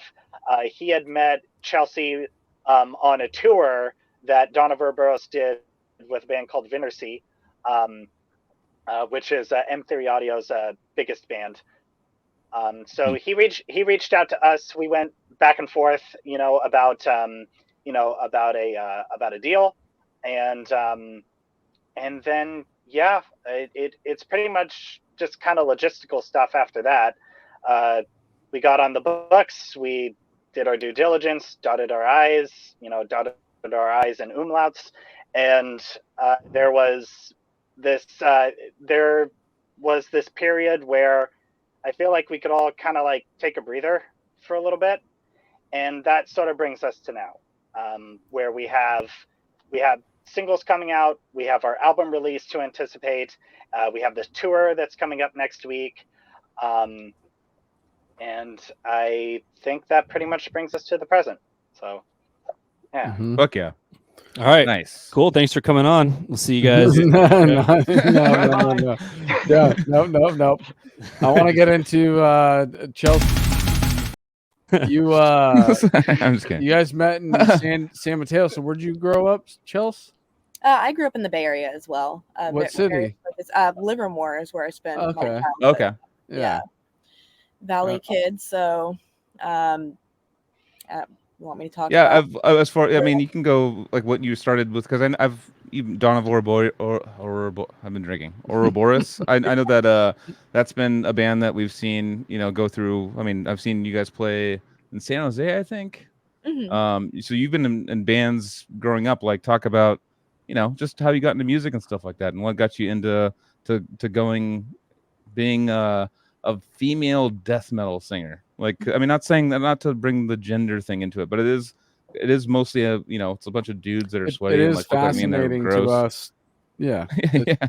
It's So it's fascinating because I'm seeing like so many female Pop up. vocalists It's awesome. killing it right now. Yeah. And I'm loving it because it was like more it was definitely more And of a that's rarity back in the day. Also, like the I most remember annoying question to I know like Cheney's like my one of my good friends and stuff, and like she's like every fucking interview they're just like, what's it like being a female? I'm like, shit, I just asked it right off the bat. It's like, well, she's gonna kick my ass about that. But anyways, yeah, talk about your upbringing and stuff and how you got to your point now. So I come from a family where music was prioritized for sure. I wouldn't say that like there wasn't like guitar playing or metal really. It was more like big band, jazz band, stuff like that. So I played flute like a dweeb for many years. And I always loved singing. That was like my escape, my happy place as a kid. So if you had asked 3-year-old Chelsea what she wants to do when she gets older, it'd be a vocalist, be a singer. So here I am, kind of living out that dream on the sidelines. But I picked metal, so not the best career within doing vocals. But I have grown to love it. Obviously, I wasn't screaming death metal at 3 years old, so my taste and ability has evolved throughout my lifetime, and the band the focus of being the front person of a band was still always there. I wouldn't say so much the front person, to be honest. Like I grew up super shy and I like just wanted to sing. I didn't really want to be like the center of attention at all, and like that was definitely something learned. I wouldn't say that I want to be the center of attention now. I'm pretty quiet and like methodical more so, but I definitely enjoy doing vocals, and it's a big part of who I am, and without it I don't feel like I'm complete, so I have to do it out of just sheer passion and like just loving it all together. And so what really got me into metal, I had an older brother that I would say my first encounter with finding stuff on our shared iTunes back in the day was like Cradle of Filth, and like this is fucking sick, and like my brother's that devil shit, like whatever, and whatever. But it's kind of like where it started. But the band that really inspired me to start trying to do vocals when I was like 16, 17 was As I Lay Dying. Okay. Obviously now there's a lot of conflict. He was like an actual killer though. Like, he's really so it's weird, but yeah, I definitely started there. I think Tim Lambesis, even though he's crazy, he was like a really good mid-range vocalist for metalcore. I still think they're the best metalcore band despite everything that's gone. What was their first full length called? I remember having that one, something about collapse or. Honestly, I have not. As words collapse or something. I think so. Yeah. Thank you. Yeah, I was like, oh man, that's bad. I just talked about how I used to love them. They're also my favorite band ever, and like no, I don't love them anymore. But they definitely helped me get off the ground with trying to do vocals, and I think starting in that mid range was really important to be successful, because for me that was where I had the easiest time doing that type of vocals. And I built my way out. Now with Tegmentum, there's a lot of the lower range and you know, kind of like the guttural stuff that I throw in there for fun. And then could you real quick, not sorry to cut you off, but like when you're going from the mid-range singing, so let's say like, you know, your voice isn't naturally low, so you have a mid-range like voice, I mean, to scream and do that, but how do you work towards lows if your voice isn't like necessarily like, it's not like Freight Train from, you know, like fucking Origin where he's like a 350-pound huge man, you know, he could just do everything. It's like, how do you go to lows when your voice is like naturally a little bit more high? For me, I just took time and practice to play around with what I was working with to expand out my range on either end. And yeah, I would just say I honestly don't know how I actually managed to do it. Did it unlock something with like your talking voice too? Can you like talk at a lower range than you used to be able to, because it like it cracked something open when you did a guttural? Not really, but I've always been like good at doing like character voices and voiceover stuff. Okay, so. She started doing that. Yeah.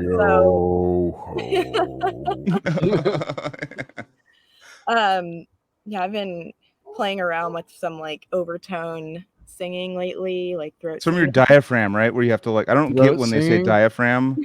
when people talk about like vocal coaches for metal, they're like, sing from your stomach, It and I'm doesn't. like, yeah, it is weird.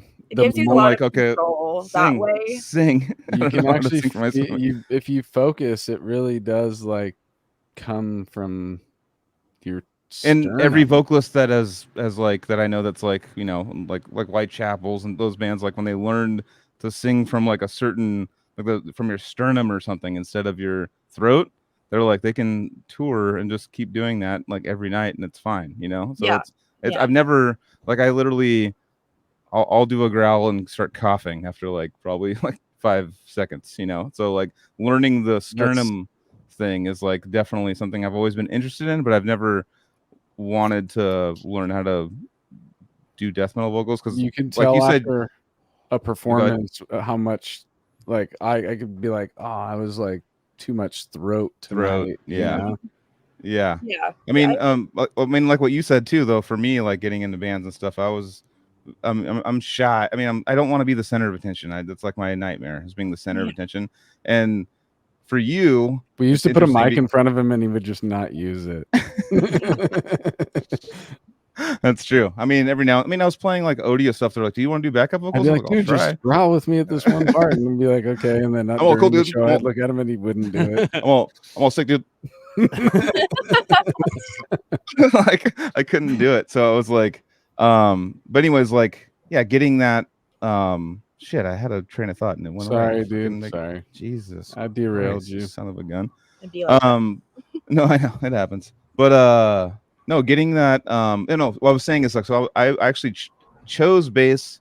I'm a guitar player, but it was like, I want to play bass for these bands because I'm so in the background that I don't want to be like front and center. So for you being a vocalist, but then being like, I want to be in the background, it's almost like, what was that like transition like? Because you are in the front and center. And I know one of my best friends, Jared, Archaic, is kind of like, he's kind of a mellow, kind of quiet guy, but like he has to like talk to the crowd. He's like, well, you guys want to do sick? You know, like I can tell that he's kind of like, you know, I've had many, you know, he's asked me like, what should I do? I'm like, kind of like, you know, it feels weird for him to be front and center. I know he's not that, he doesn't have that ego to be like front and center. Yeah. So like, so how does it work for you having that non-ego to be front and center, but having to be front and center? I think at this point, I've had a lot of practice between all the bands I've been in. And, you know, I just kind of channel into a different part of my persona to be more likable on stage, as nobody wants to watch somebody looking like they're having the worst night of their life. You looking know, like, down, like, all right, this next one's called fucking, I don't give a fuck. Facing Andrew the whole set or something weird. You know, I'm not going to do that.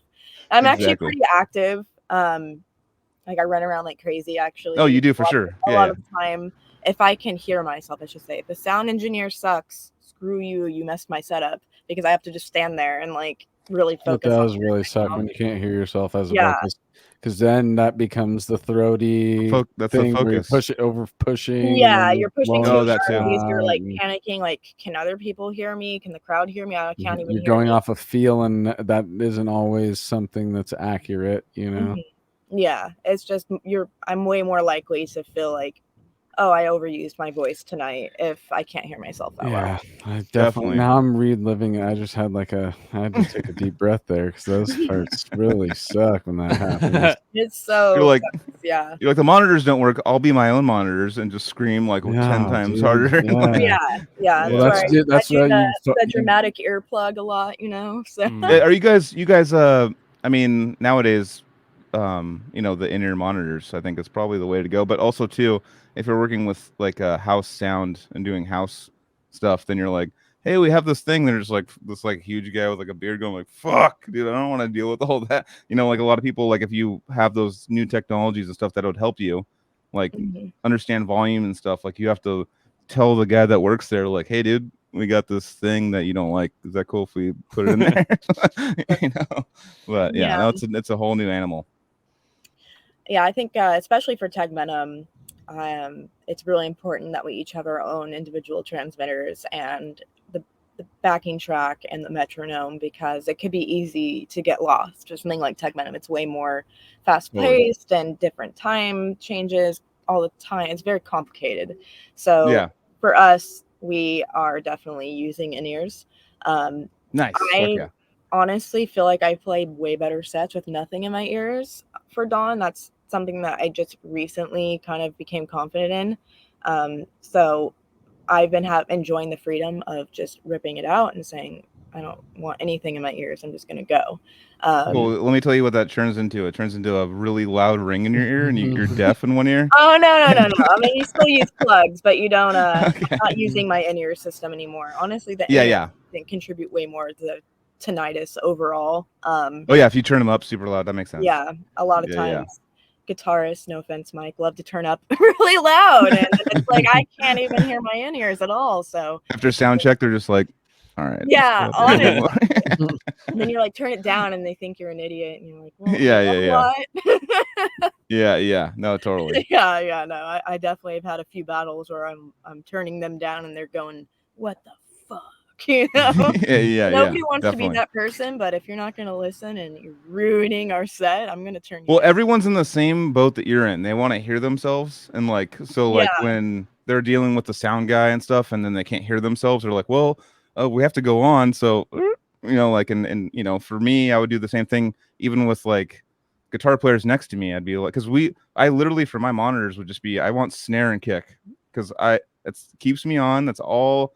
There was no in-ears. I mean, they were like $1 million back then when I was like majorly touring. But like, I was like, I know the snare and the kick will keep me at least where we're supposed to be. It sounds like shit live because I don't hear the rest of the music, but I need a little bit of guitar with the amps behind me. And I would like everyone gets really freaked out about themselves because they don't want to fuck up, you know, like no one wants to fuck up no one wants to be the guy that's like lost. No one wants to be that guy. So everyone has this like self-preservation thing on stage, just like fuck, you know, like I need to exactly. So like I can understand like you going down, turning him down. He's like, God damn it, you know, like turning, you know, it's like I can understand like the whole dynamic of that, you know. Yeah, it's not something that happens frequently, but it has happened before. yeah, definitely. And it never ends well. I'll say that. You know, nobody likes that. So Donovan or Boris doesn't use as much like. Is it not more odd time signatures? We do. I mean, we have some, but it's way less complicated than Tegmentum. Yeah. You know? I personally, like Dawn's more of like my creation. Me and Tommy actually created the band together and then brought in all the rest of the members. So for me, it's way more of like what my vibe is, which is more chill. You know, I love Tegmentum and everything. I think it's a different part of me that performs for Tegmentum than Dawn by a lot. So it's not as complicated, and because I was on the front lines of like writing a lot of this stuff, I feel really confident with Dawn versus like Tegmentum. It's like these are going to be like our first challenge together. Yeah, so it's like I'm really focused and like somewhat panicky inside, but hiding it, you know. So, yeah, definitely. I know the feeling for sure. I'm stoked to see you guys pull it off for sure. Very excited. Yeah. Who What says Joseph we just said will? was, I know Joseph just said, like, I'm stoked to see you guys not fuck up, right? You guys are gonna fuck up at all? That's what Joseph Everybody just said. fucks up. I think. I know. You got to play it off. You got to live with it, right? Playing it off is huge. When is the DNA lounge there, again? What? Yeah, this be in the front, just fucking just, like staring at him, just July like, you're like 30th. up. Just do that. That's the most fucked up thing with like tech fans and shit back in the day. To be like, that was weird. I don't appreciate that. Right. When's the DNA lounge show again? What That's date? gonna be the 29th. 30th. Okay. Oh, is it the 30th? Yeah, Okay. the 29th, That's the last Eureka one. one. I was mixing it with Eureka. Chelsea's like, oh fuck, I can't make it. Well, maybe we'll do another shot. Wait. It's Sunday the 30th. Yeah.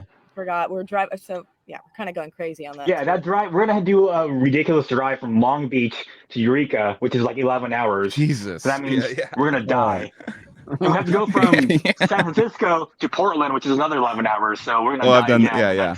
Oh yeah. So you're going. Long Beach to. That's not. Yeah. Are you saying Sorry. Long Beach to Eureka and then Eureka to San Francisco, then San Francisco to Portland? Yeah, we're doing that fucked up route. Oh my god. Yeah. That's. I mean, my brain we has have to do it too. failed to accept it, which is why I said the 29th. Yeah. That's what happens when we're chasing money to make it work. You know, it's like tours. I mean, these days nothing's cheap, so we're chasing guarantees. We just going up and Just gotta do a little lightning bolt. I remember not lose money is the goal. Like let's just not lose money. When I saw the routing, I actually double checked with you. I was like, is this actually your route? Because I was like, I'm sorry for you guys if that's the case. But well there's been tours like that are insane. They're like, 10 hours a day, for like 7 shows. And you're just like, you have to schedule who's driving, who's not getting drunk tonight, and who was like, when the show's over, we're going. So it's like, like Summer Slaughter was like fucking. We did a couple of those, and it was literally like load-ins at 10 a.m. and we're like, cool, we're 8 hours away. So and it ends at fucking midnight. So we gotta we have a couple hours to fuck around, eat, do stuff like that. But there's no like pulling over and sleeping. It's like just getting the the schedule of the driver, and then the driver that's supposed to fucking drive gets drunk because his friend showed up, and you're like, cool, I'm doing 2 shifts in a row. This is tight. And then there's like a bunch of those, and that's where like the little band stuff flares up. But yeah, those drives. The 10-hour drives where you really fuck yeah, Ricky. Know if you want to fucking do this shit. He's gonna take pics and shit. He's gonna take a shit. He's gonna take a shit. Did we have iPhones when we toured? And Did we have they were brand new. I think we did, dude. No, when we did our first tour, no, there was no iPhones. So we had iPods and PlayStation 2. That was our entertainment on those 10-hour drives. Yeah. I mean, you have your friends. Like nowadays, if you're sitting in a van with friends, like you can make it work. Like, I guarantee I had a book, so I was reading a book, but that's about it, dude. Just music. Our van situation for us is going to be kind of fucked up. What's that, Kenji? I was about to say that our van situation for this upcoming run is going to be kind of fucked up because we're going to be touring together in the same van with Narcotic Wasteland. Well, you got Dallas and fucking. Yeah, we got Dallas. We get to hear his war stories, which is great. Oh no, he's got a million stories for you. It's ultimately going to be 10 people in this small ass van crammed up together. So, what kind of van? Eureka. What kind of You're van? gonna see a grumpy ass Dallas. It's a 15-seater, but we had to have our gear in there too, so we're gonna be sardines in that thing. So no trailer. I think we're gonna get a trailer. I think that's what's gonna happen. We're gonna figure it out. You have to. Odious did it with 5 without a trailer. We literally Tetrised all our gear. Yeah. Casey's drum set, everything, dude. No, you have to get a trailer. Like people listening to this, you should like give a Venmo. You definitely have to have a trailer. For them. Because like that many people stuck together like this and you can't sleep. Yeah. Well, this tour is gonna be the test if we kill each other or not, and it's gonna really test that. You got to give Dallas the passenger seat the whole time because it's just like it's like it's royalty. You got to put him in the front. Yeah, and let him, he can Dallas lean down. Actually likes driving. So when I did the Narcotic tour with him for Texas, he drove like 90% of the time. So he actually likes driving. Fuck so yeah, you got a driver and a headliner. Right. That's awesome. That's like a freight train with Origin. He was like, I'm driving. He drove 100% of the time on Summer Slaughter, and he was like, I don't trust these guys driving. He doesn't need MapQuest. He doesn't need anything. He knows the whole United States. And I know it's like he's all, no, I know where to go. He's all, I remember me and Anthony remember playing that crazy show in St. Louis where a tornado went through there or something and knocked out the power. Yeah. And he's just all like, don't go that way, but go the long way that the Garmin's, because there was no like Google Maps back then. It was like the Garmin's telling you to go this way, go that way, and we just went the wrong way. And he's all, there's going to be people trying to like carjack you that way. Like I was like, what are you talking about? And then we were like going through stop signs and people were just running up to the car. I'm like, keep going, keep. We had to like, because there was no power and it was like St. Louis is like one of the, it's like the murder capital of the United States. But just like driving through shit like fuck, like seeing it actually happen, I was like, shit, we took the wrong turn. And like, yeah, but just someone that knows the whole that's like kind of that old school, like, Jesus, man, you know, you can get to any venue in the United States without a map. Like, so yeah, just take the fucking 90 and take this exit. Like, you knew exactly where every venue was we were going to without MapQuest. And that's probably one of the most impressive travel stories for anyways. So you guys are going on tour and stuff. So that's gonna be fun. Rock and roll. Yeah. That's a skill that we probably won't really see again. You know? Yeah. No. Nowadays, I don't even know my fucking brother's phone number. You know, I don't know. Yeah, like, dude. Like even just sort of seeing like generationally, like Gen Z, you know, compared to millennials, there are some parallels. Like there are ways in which we do relate. Gen Alpha is just like, what the fuck are you all even on? Like some of the things they're into are just so fucking bizarre.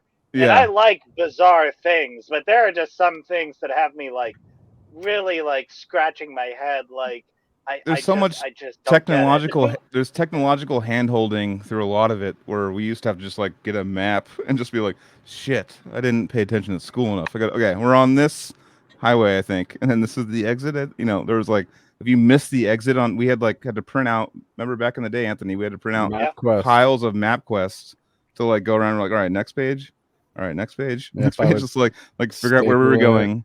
And if we missed a spot, we'd pull out the map and you got to figure out where you are. And that's the exit right here. Okay.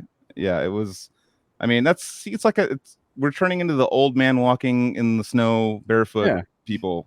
I mean, we were talking about the decades and all that stuff earlier. It's like our perception, there's a certain time in our life when you get exposed to whatever art and music is popular at that time or whatever you make a connection with, and then that's the shit, you know. And then so no matter what, even when I'm saying the 90s, that's only for me really and anybody else who grew up with me or around that time, because it happened in that certain adolescent time that it's just locked in there. It's only 3 decades ago, super recent. Yeah. But isn't that funny how culturally, like, everybody kind of gets nostalgic for 3 decades before that? You know? Totally. Yeah. It's like the 80s was in the 50s, and then you're the old folks. I mean, the people before, like our parents and stuff, were in another decade, and they want to tell you how they used to do things, and it's like people want to let you know how they used to do stuff. You know, it seems easier for you now, but it was hard for us. Yeah. It's kind of like we do it every time we say we flip through CDs at Amoeba, dude. You know. I didn't mean. Yeah. No one wants to feel irrelevant. Exactly. Yeah. I'm gonna see if MapQuest still exists. Yeah, it does. I wanted to. It does. Hell yeah! I wanted to bring. Bunch of ads. Shut up. I want to bring Genji in about doing the full. So you're doing the full Narcotic Wasteland tour, and so you're just double dutying for 4 shows with Tegmentum. For the first 4, yeah. But you've done a Narcotic tour earlier this year. How long have you been like in touch with those guys, and you know, and what are you looking forward to on this like overall upcoming long ass run you're doing? Sure. So they asked me to join last year, and then we kind of kept in touch. Nothing really happened since then. And then I said, let me think about it. And then we spoke for a little bit, and Dallas called me and spoke on the phone for about an hour. And then Dallas started talking about serial killers. I'm like, okay, that's cool. And then I started talking about serial killers too, because at the time I did a music video for this band called Hatchet. and we did a video called Tearing into Hell, and that video was about serial killers. So I just happened to, when doing research on that, I just happened to know about Night Stalker, Jeffrey Dahmer, and stuff like that. So I kind of spoke with Dallas about it. He's like, "Oh, you're fucked up as I am. You know about this shit too. That's cool." So we kind of got along, but it was only because I just happen to do that research for that video. Right. But anyways, we got along, and then they asked me to join, and he asked me to play on a track called Sex Lies DNA, which is the name of this tour. So people are wondering why this tour called Sex Lies and DNA, because it's our new single that's supposed to be coming out, and hopefully it comes out before the tour, because if it doesn't, it makes absolutely no sense at all. I know. Right? So I thought it was a cool name. Anyway. I thought it was like cool and edgy too, but it does bring up that question of like why, I have kind of been wondering, like, I wonder, but why? Hey, Casey. Hey, What's up, Casey. dude? Speaking of Sex Lies and DNA, don't be distracted. Just kidding. I'm here. Don't be distracted. I know this platform. Whenever you guys were talking and stuff on your full screen, if you like add someone in, it just takes away everyone. Just like there's someone new in there, and it like takes the focus off. But anyways, Sex Live and DNA. So what did that? Is that coming from like are you into the true crime stuff and all that? Yeah, that's stuff? exactly what. So Dallas is all about true crime. And when we were crashing at hotels and stuff like that, Dallas would put on the true crime channel.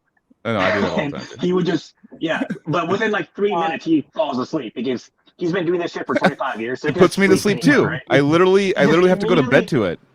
Yeah, I go to bed puts to it it on and he goes to sleep within 3 minutes, and he has this thing blasting, and he has the rest of us like trying to sleep, but it's like you guys deal with it, dude. Yeah, you guys deal with the fucking trauma, dude. Yeah, exactly. So there's this dead bodies going on in the vibe for sure. Yeah.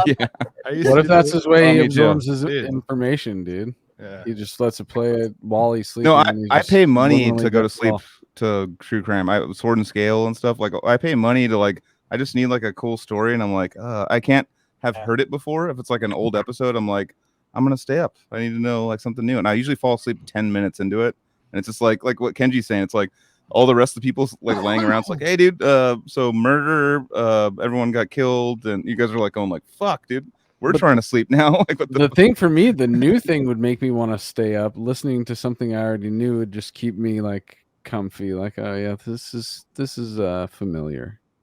You know, I know it's weird. I would think the same thing, but it doesn't. I'm like, I know what happens. Yeah. Did you ever happen to watch a YouTube channel called JCS Criminal Psychology? Oh yeah. I watch all those. I watch all those. I watch Red Tribe. I'm like Red Tree. Red Tree Crime. Red Tree. I mean Red Tree, and then the evil. I have all those. I watch all of them. This is Monsters or something.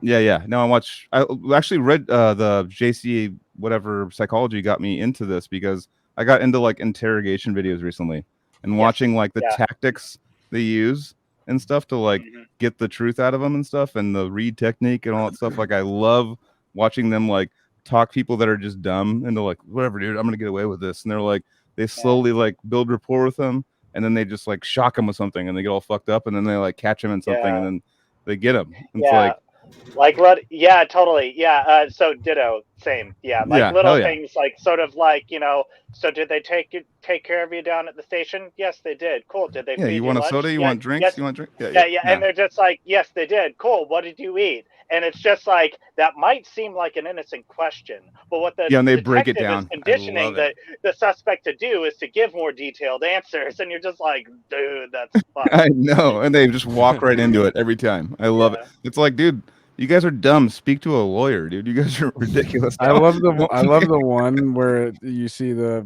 officer walk in and he pulls out a Twizzlers and he puts it in front of the guy and just opens up one, starts eating it.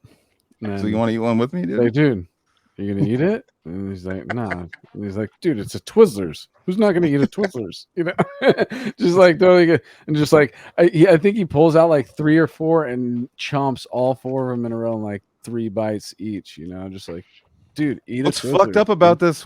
About watching these videos though is that it teaches you when people are lying and how to figure it out. Like, one of the biggest things I figured out, and I've done it myself a lot, when people they shake their head, they'll be like, "Yeah, dude," like, but their body is saying no, and it's because their body is knowing what's going on and what's what they're hiding, and they're like, yeah, dude, I definitely everything, yes, positive. Yeah. And they're shaking their head, and they're like, no, dude, I did not do that. And like they're like shaking their body, or doing this. Actually, what you're doing right now means like you're protecting yourself because you're worried. Me? What I'm doing? That means you're I'm definitely not worried. I'm just like putting my. No, you're stoned, but like I'm just locking my on a arms so podcast. they don't just like go like this, dude. But They're if you just were on like fall. if you were on if someone's like, dude, you might have killed someone, and you're like this, and you're going like, then they'll be like, okay, well, he's hiding something. Kind of like there's like body language tells that you could tell from. I don't know. It's fun to like get into the brain and see the shit that you do and we do, and then figure out like why this happens. And it's I don't know. So I love that shit. Anyways. I'll just No, that stuff is great because it prepares you in case get locked up or whatever. It's like, yeah, I could beat the system now, right? They're showing their hand. Yeah. I'll just be like a lawyer. I'd be worried about doing it. Yeah. Oh, yeah. No, it's weird. I always put myself in the position of the people, even though like they're charged with heinous crimes, but I put myself in the position of being interrogated like that, and I'm like, man, I would buckle like worse than they're doing right now. I would just be like, Yeah, totally being under that pressure. Like, yeah, you want any kind of support that you can get, and that's what they're good at is like pretending to be your buddy. Yeah, it's like, no, it's okay. Don't worry. You want a soda, buddy? Like, yeah. Twizzler. No. You want Twizzler. You sure? Fucking Twizzler. Sure, I got a bunch of these.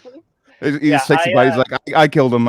What about like false confessions and shit though? That's happened. No, that's gnarly.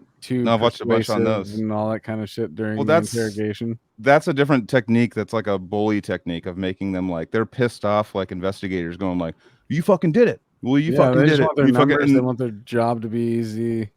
And it's usually like 8 hours in. They're like, "All right, tell us a story," and they make up a story. Like their brain like adapts to what they're telling you, and you're like, "Yeah, I did." I like.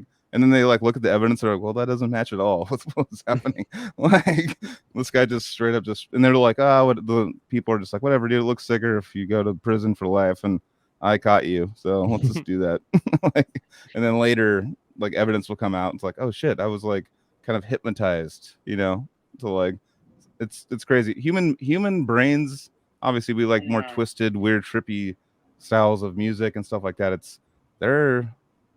Fucking Joseph's a psychology fucking professor, so I love that I'm talking about this right now. But anyways, he's probably looking at his phone. But I was looking for a study.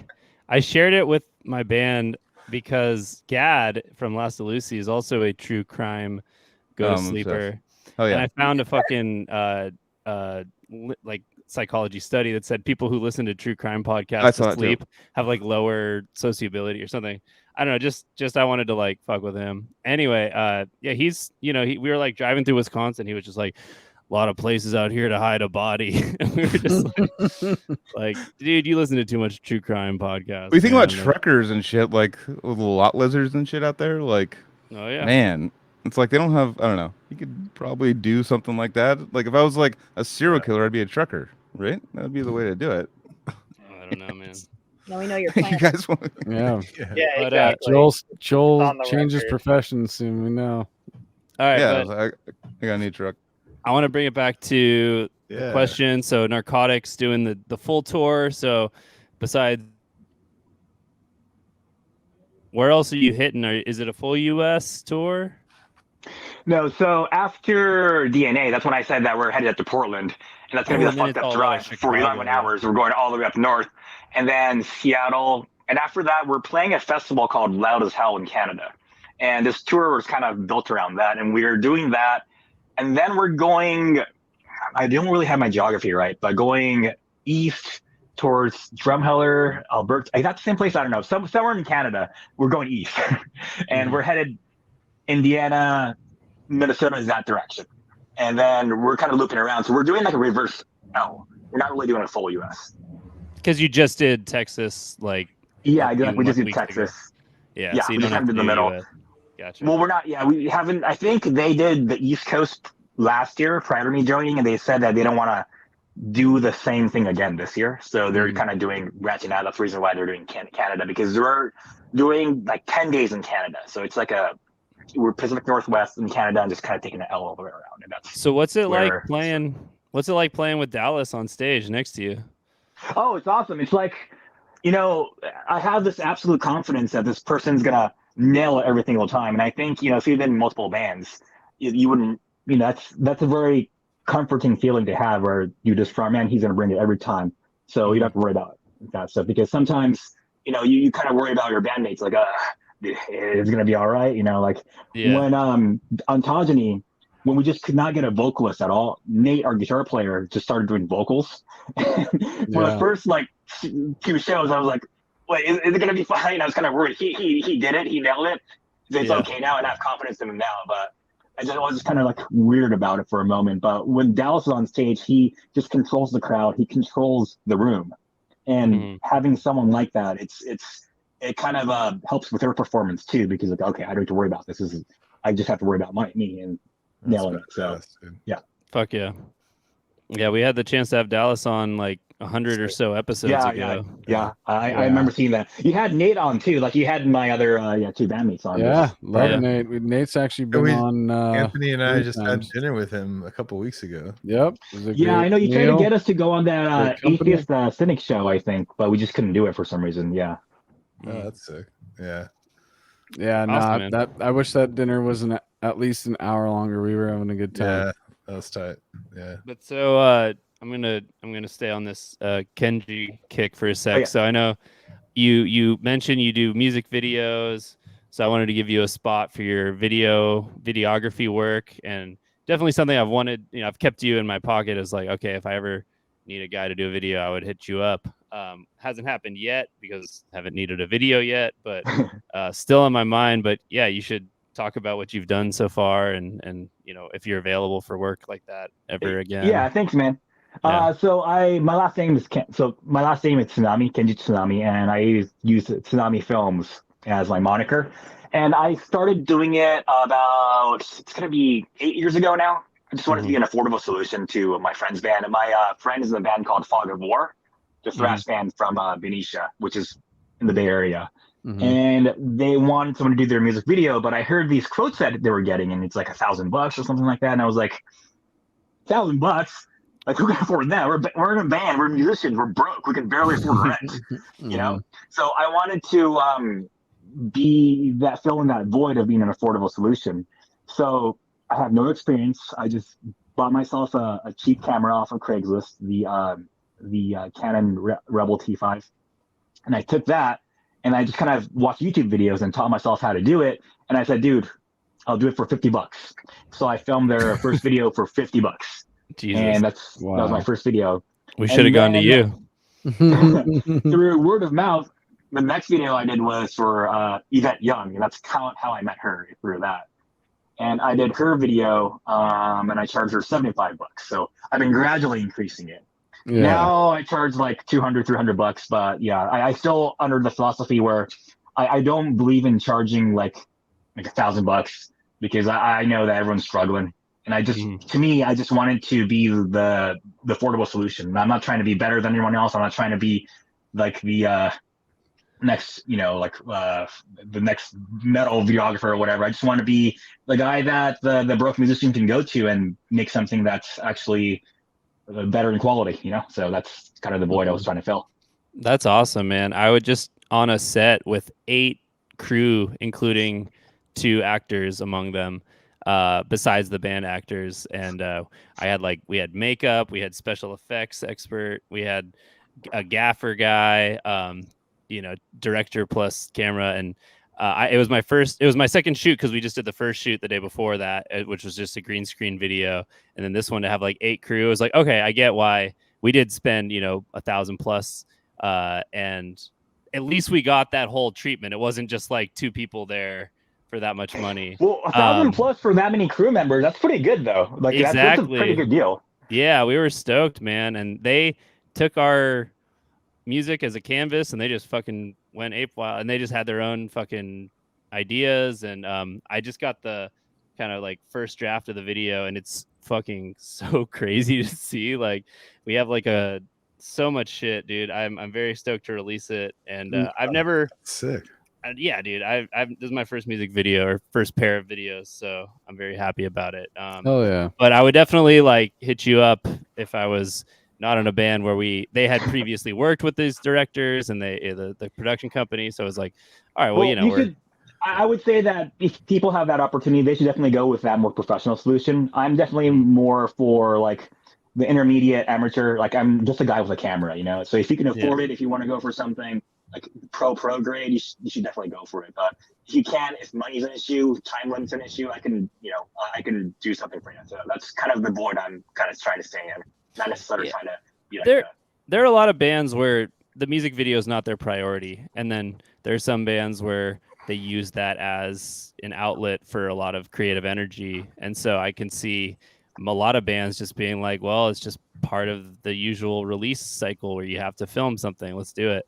But yeah, I think we are a little bit, Lucy is a little bit more like we're into the artistry or the theatrics a little bit. So that's cool to explore that side. But yeah, man, respect to the videographers, man. Seems like hard work. So I did the video for Accolades, which is our single that came out last month for Tegmentum. Oh yeah.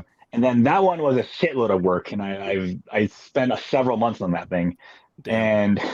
And speaking of true crime, it's kind of funny because the introduction, that first minute of that song, is inspired by this TV series called True Detective. Oh shit! Yeah. And they had that cool intro section where the credits come up and there's like overlays and different images. So that's what we kind of mimicked for Accolades. So yeah. Nice. Yeah. Kenji, actually, one thing I wanted to always ask you, because I know that watching you in Ontogeny and stuff, the bass that you play is very interesting, and I've always been like, I remember seeing it when like I was with Anthony. He's taking a piss right now, but I was Anthony watching it, and my whole life watching. Yeah, Anthony, what do you have to say about it?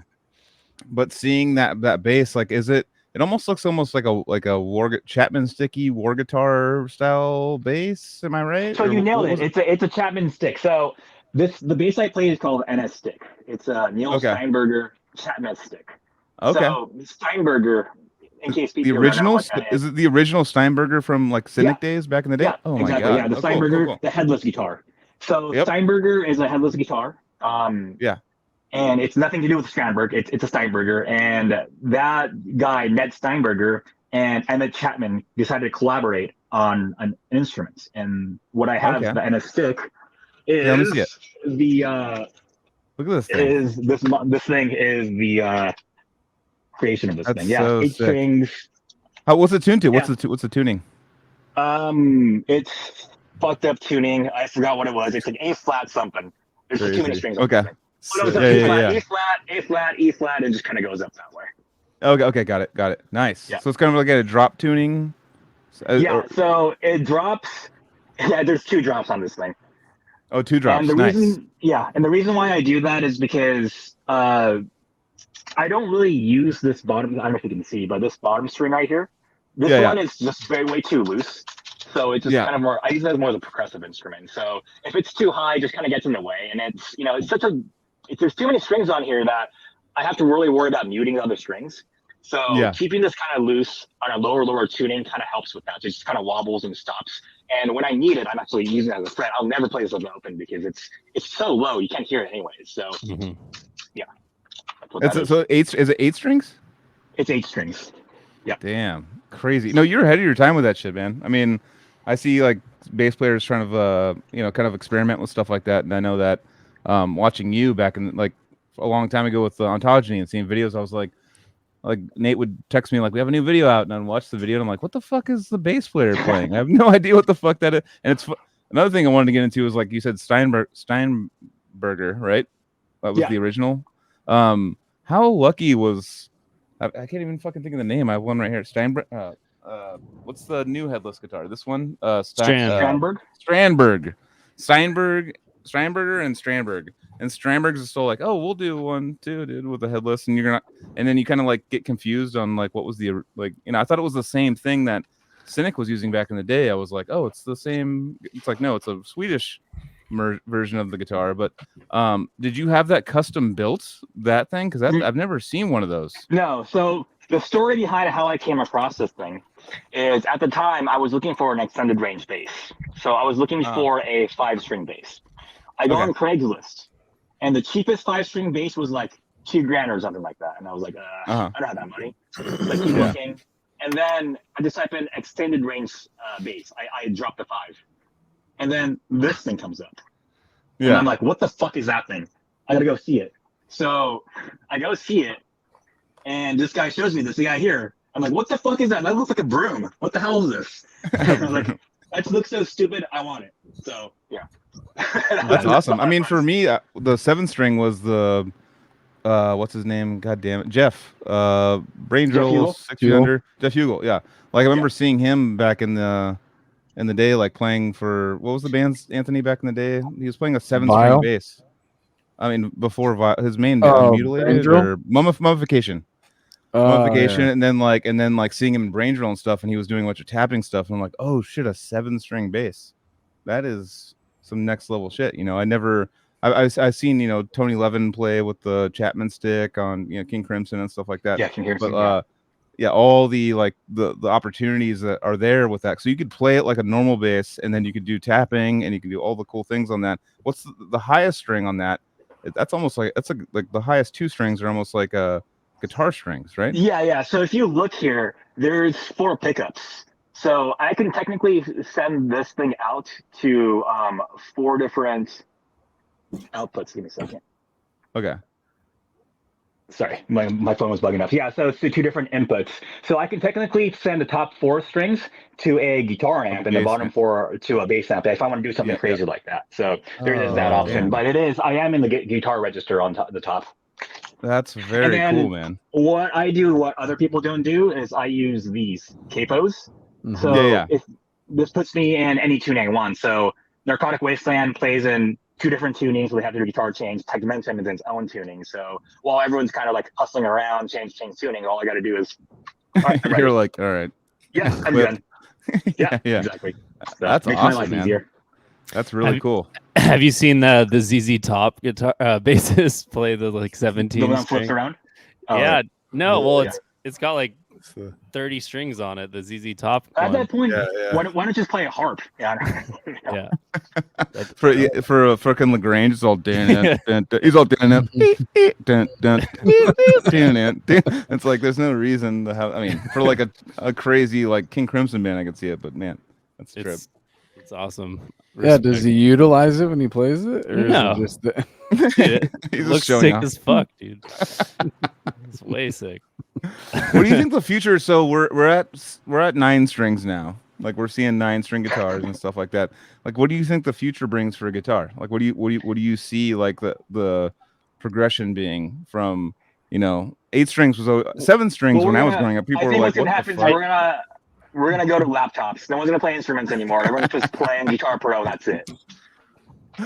Yeah. My guess was earlier.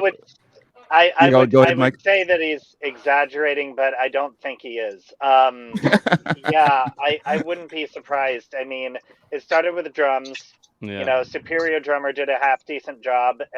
Back in the day, did a really good job. And now, like you have like Get Good Drums, which is just a whole other next level. Is that the drum program you would recommend? I actually haven't. I've just heard samples. I haven't used it myself. I'm still on Superior Drummer, but I will probably upgrade to Get Good Drums. You can emulate drums. You can emulate bass. You can emulate guitar now. Oh yeah, no, I know. Yep. I mean, you can have. You're fired. You can have Plankton sing fucking Soundgarden songs, and do an AI really singer, well. You have like an AI singer, and then you have running MIDI guitar to one of those like realistic plugins going out to a John Petrucci Gojira plugin to like it's crazy like how you can just replace everything now. It's like it's kind of scary. And actually, I was texting these guys all a little drunk last night, going like I watched a video about how bands are they're doing double bass that are fake double bass, and that now they're like putting the front of the house they're not what they're actually playing. They're just pre-recorded double Yeah, bass. I heard about that too. Yeah, too. they're trying Yeah. to claim like that's a new thing, man. I've been doing that for 15 years. I'm just kidding. No, I'm just joking. No. Yeah. Hell no. I was the dude. first one to do that. Oh, sorry. Okay. No. But seriously though, because it's getting so fast that people, can't pull. I mean, they're just like consistently pull it off. That they're like, how about we just do a Yeah. fucking track that plays to the fucking front of house? Yeah. That's Infinite it's Annihilator. crazy. It just Infinite Annihilator. Yeah. it just shows how bad the morale is, like in death metal right now. Yeah. The drummers are just Yeah. like, fuck it, just put on the track. Like, I don't. Yeah. Yeah, I I'll mean, move my in a feet lot of around. Yeah, I mean, in a lot of ways, the bar has been set really high. Certainly throughout the 2010s, I'd say the 2010s was like the guitarist decade. Like that was a great time to be a guitarist because all the attention was on guitar. There was kind of like the ripples of like Animals as Leaders was inspiring people to start their own one-man projects, Yeah. and yeah, I mean, there was so much attention and love for guitar. But I guess I have a couple thoughts. I want to say that we are actually kind of moving away from like guitar driven music, which as far as like some newer bands, I mean, like what can I think of? Like Knocked Loose as an example of like Yeah. a relevant metal band right now, or like Spite, or man, what's that one that everybody Neck of the Woods or something? Yeah, I mean it's like this is definitely like more like the vocalists era right now. I mean, hell, there's a frickin' boy band for death vocalists called the Big Five, that has like Will Ramos, Dickie Allen, the Spite vocalist. I think the vocalist for Traders, and then one other person. Now's your time, Chelsea. This is your time. This is your time. Is it That's what my he's saying. time? Oh, man. I mean, no, it's for this is your era, is what he's saying. So it's like you gotta start doing like fucking like dog whistle fucking vocals where only dogs can hear it. and then like start freaking out. It's like, dude, my dog loves that fucking band. That's fucking I probably like my fans a lot more. I'm just kidding. Yeah. But I do see what you're saying. Yeah, that's definitely like it's kind of like moving, instruments per the generation of what people are into. Yeah, totally. As far as like how low things have gotten, like with like 9-string guitars, I think we've peaked. I think we've definitely peaked. I mean, we're entering. We were already compromising the bass with like with 8 strings. Yeah, my exactly. Yeah. 9 strings even more so. I don't really see how we could like really get lower. Oh, I wish you had a 9-string. What's I don't. 8-string. This is an 8. Boring. I'm just kidding. This is you don't have a 9-string, bro. What's going on? We don't. As ESP LTD. Oh yeah, this is what Gad from Lucy's letting me borrow, so I can the serial killer guy. Right, yeah, right material. I got that fucking that foam to keep it from bending too much when you hit that low E. No, I've only played an 8-string once. I remember I was buying a cabinet off someone, and he's all, "Do you want to try it out?" And I'm all, "Sure." And he hands me an 8-string. It's my first time ever playing one, and I was just strumming the 6-string while I was fretting the 8-string. I was like, shit, like my brain was like, I'm not prepared for this. Can I like I've been loving it. I've been learning all these Animals as Leaders songs that I wanted to learn for 10 plus years now, and it's been really fun. I've always wanted to have one of these. But yeah, you hit a limit on like I saw the Analepsy Cognitive Death like slam show, and I'm like, I'm gonna go play some slam. But like they don't sound good at like the F sharp range. You have to be up a little. Like the band that I hear that takes it all the way down as far as possible is Humanity's Last Breath, and they will do like an octave D shifter on the low E, so it's like an octave below. The bass player's just like, fuck you, dude. Like, I don't know if there is. I guess there is one. Yeah. Buster is just the master at like exploring what you can do in that sonic range. So I do expect some bands will follow that and go there. But do you think it's going to be like a revolution of like an up tuning revolution? Like people I going think like, there's gonna be like a rubber band effect. 'Cause I was just thinking about this, dude. Like, you guys are talking about how we're getting to the point where it's so fast that people want to just have fake drums when they play live. We're getting so low in tuning that it's indistinguishable in a live setting. Like, and so where do we go clothes from styles. there? Yeah, clothes What styles. about- You see people like styles come back from the 80s. Yeah. People wearing bell bottoms and shit. Like, it's like like humans like kind of like recycle things and they bring things back to like a nostalgia. They're like they raise kids under their shit and then they're like also into metal or something. And they want to bring back some like old like style back and like if uptuning happened, I would be so down if they were like They just go tuning. back to like like a what is classic old 12-string. is new again. Yeah. Yeah, exactly. Yeah, we just do this looping effect back on each Just other. 12-string fucking guitars, like full distorted I was 12 thinking strings. like it just comes back. How- Like, it's like how weird is it? 9-string, 12-string, like normal. I got 12, motherfucker. You got like 9. That's Fuck like you. a clock. You're just like, nope, you're back at 12-string. You can't go past that. Yeah, just Yeah, dude. Like, on the topic of like the '80s revival, we were talking about how weird is it going to be when we experience our own revival, like our own music that we thought was like, you know, cool, like, as like a metal example, like when we get like a band that sounds exactly like Animosity, like by design, you know what I mean? Like sort of like sort of that mid 2000s throwback to like tech death, and it's like, but that's my thing. Like, I know, it's like that's my personal thing. I dug it's hard like for 5 this. years. I'd say it's 5 years away. Because Yeah. right now the thing when is you're like 40 is about resurrecting new metal from like the early 2000s. So I think we're about 5 years away from resurrecting like MySpace core. MySpace core will be. It's funny. It's like a we're so timeline back. of yeah. It's a timeline of like, all right, this many years, so we're at new metal now, and then we're gonna go back. You know. So I went to Nashville and went to the Strip with all the fucking multi-level bar venues, and everyone was just playing like Sugar We're Going Down and fucking all that early 2000s pop punk. So that shit's so back. And yeah, so One thing about new metal though is it did hit #1 on the charts multiple times, and there's like, you know, a lot of bands that were talking like I would never expect, but it'd be amazing if like a tech death band like hit #1 on the charts. Like I'm like 70. I'm like Casey thought he missed the new metal combo, and then it's back, dude. I'd say Arcspire is definitely trying.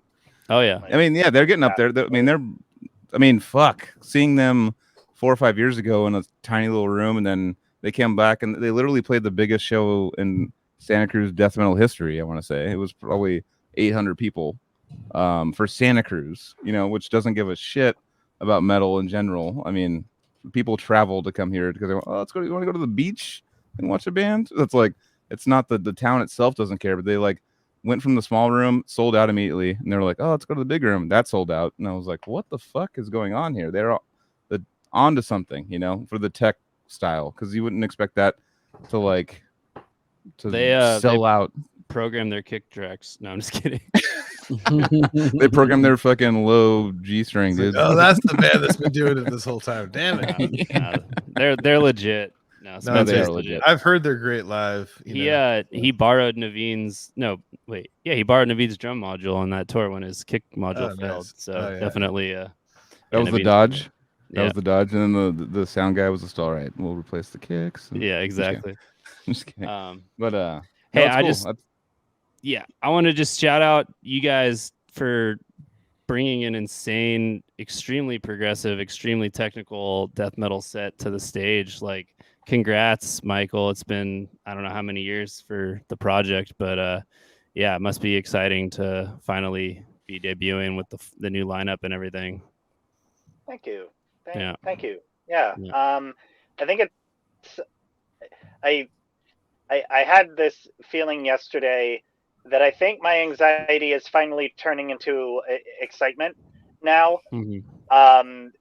Just sitting with the material and feeling confident with it. It's like I don't know, just trying to remind myself to like have fun with this, because it has taken a long while to get here, and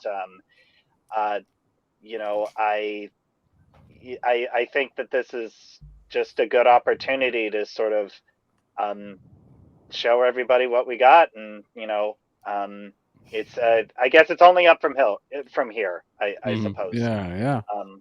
And yeah. My feelings about it are very complex, but I appreciate that. Thank you. My guess is that you'll do these 4 shows and you'll get into the swing of it right as it ends, and then you'd be ready for a full tour that won't be happening. Yeah, sheesh. Yeah, I know. Yeah, I don't have too much touring experience, but that has happened. That has happened. I after going on a short 5-day one, the first time I toured ever, on that 5th day, I was like, okay, I get it now. Like, oh yeah, okay, oh okay, so that's what this is about. All right, cool. And then it's over. Yeah. The one I did after that ended up being longer, and then it was cool to sort of experience getting past that that 5-day hump. Kenji puts it pretty well, that it's like the first 5 days pretty much just suck, or they can suck. Why did they suck? I said that it works for me too, because I'm a slow starter myself. It takes like 3 shows for me to get warmed up, and from then, yeah, like you guys said, like I'm ready to go. So yeah, I'm gonna be ready to go right as Tegmentum's ending. 4 days. Yeah, but of course, it's much safer to start with 4 days than it is to start with fucking 4 so weeks. I keep telling them, it's I wanted this 4-day run to make sure that we're not going to kill each other, because we know each other, we're cool, but we're different. We're stuck in a van for like a long span of time. That's when the real demons come out, and we'll see who makes it out alive. Oh yeah, it's true. I don't know. You might see me on that JCS whatever YouTube show next. I didn't know. They didn't shower. I told them to shower. Yeah.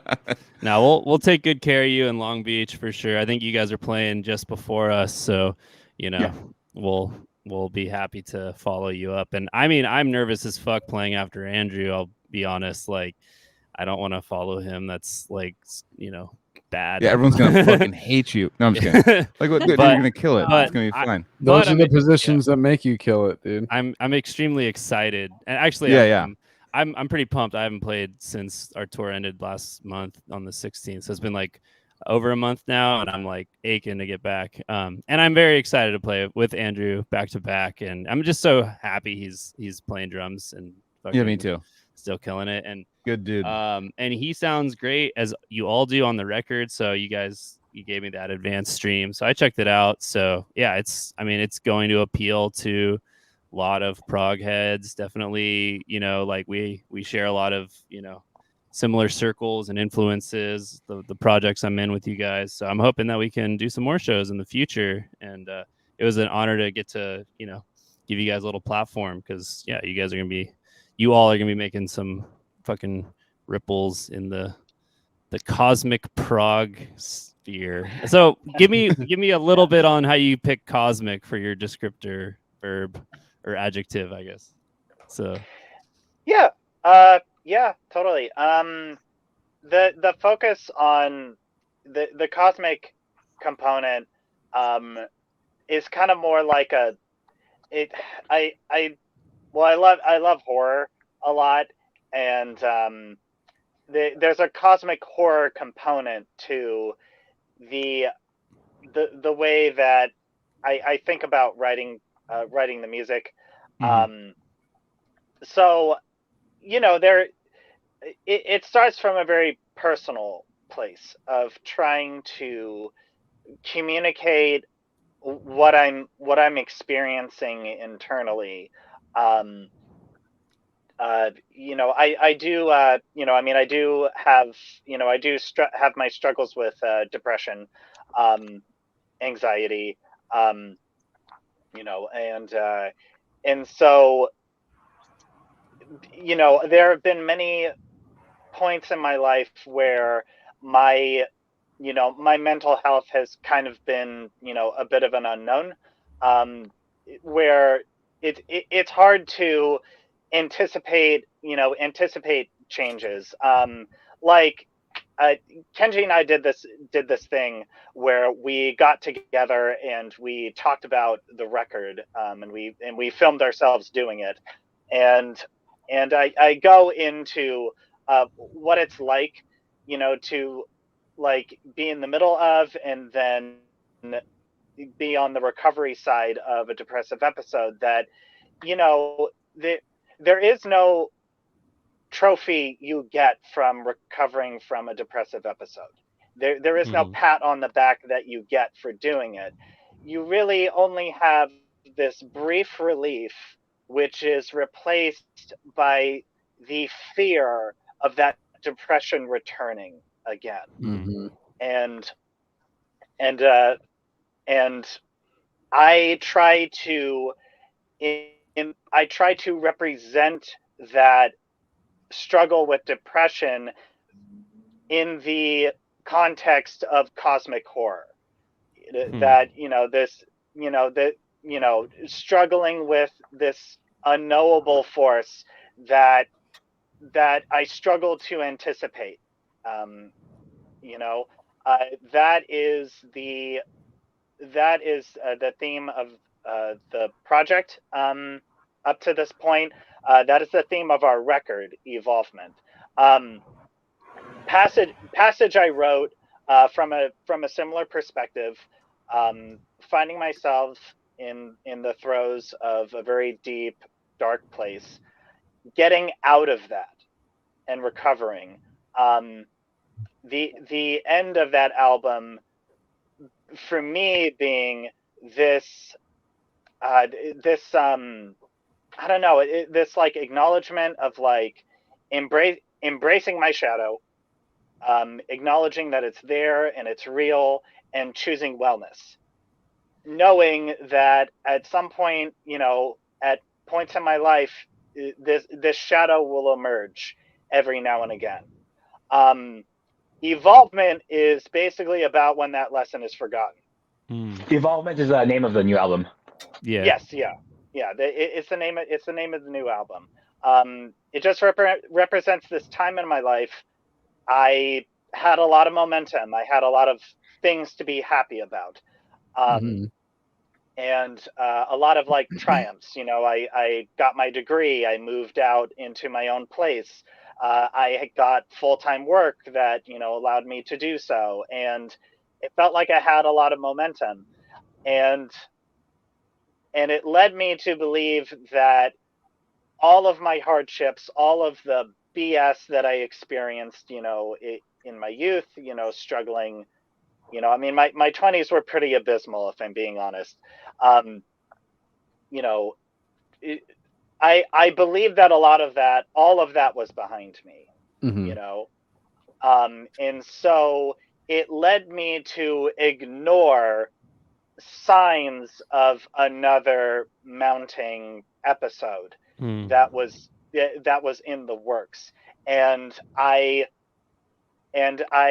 found myself I found myself in this in a state of mania. Mania is the most misleading symptom of depression, because you experience these euphoric highs, super that highs and lows. Yeah. Yes, yeah, exactly. Yeah. You experience this euphoric high that taints your perception of your circumstances, making you see them as often something other than what they are. And I'm sure you noticed, listening to the record, the bipolar nature of the music. And Definitely. yeah, what I hoped to do when writing that record was to like condition the listener to accept more of the dark, aggressive,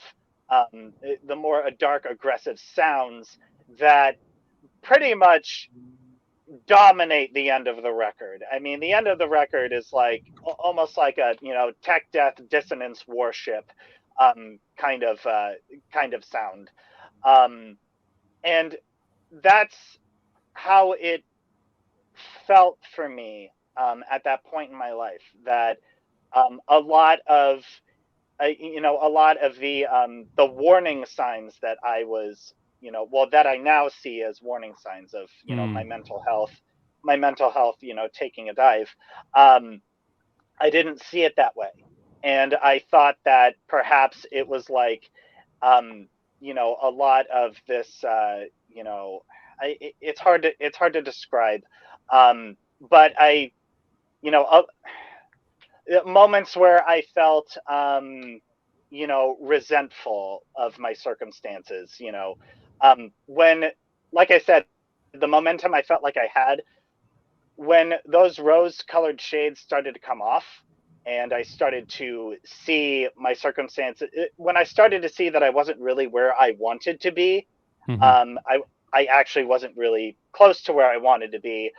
A lot of those prior accomplishments just meant less and less to me, and it made me very resentful, and it sort of sent me spiraling. It sent me spiraling.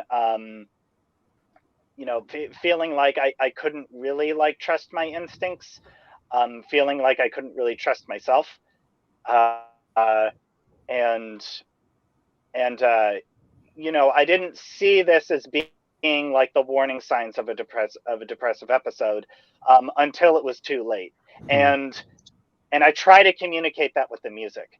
I try to communicate that with the music. And there's a question that that I might pose a listener when listening to this record, as they're conditioned with the more darker stuff, that like, if by the time that you notice that something is wrong, is it already too late? Interesting. Yeah. Really the positive energy and the negative energy on the record, they're really one and the same. I know I went off on a bit of a tangent there, but I hope there was a thread there. Yeah.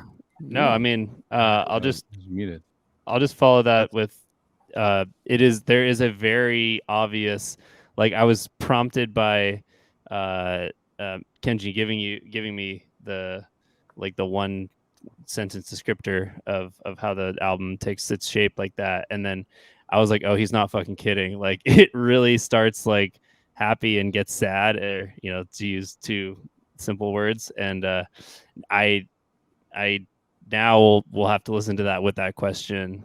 But the first time through, I would say, oh man, that's too hard for me. I'll have to listen to it. It's not something I can. It's a hard question. It's an interesting. Use that question. Use that filter from what you just heard, and then put it on the music you've heard. Yeah. But I definitely see some hardcore fans are gonna, take that to heart and like think about it a lot, because and music is fans for this.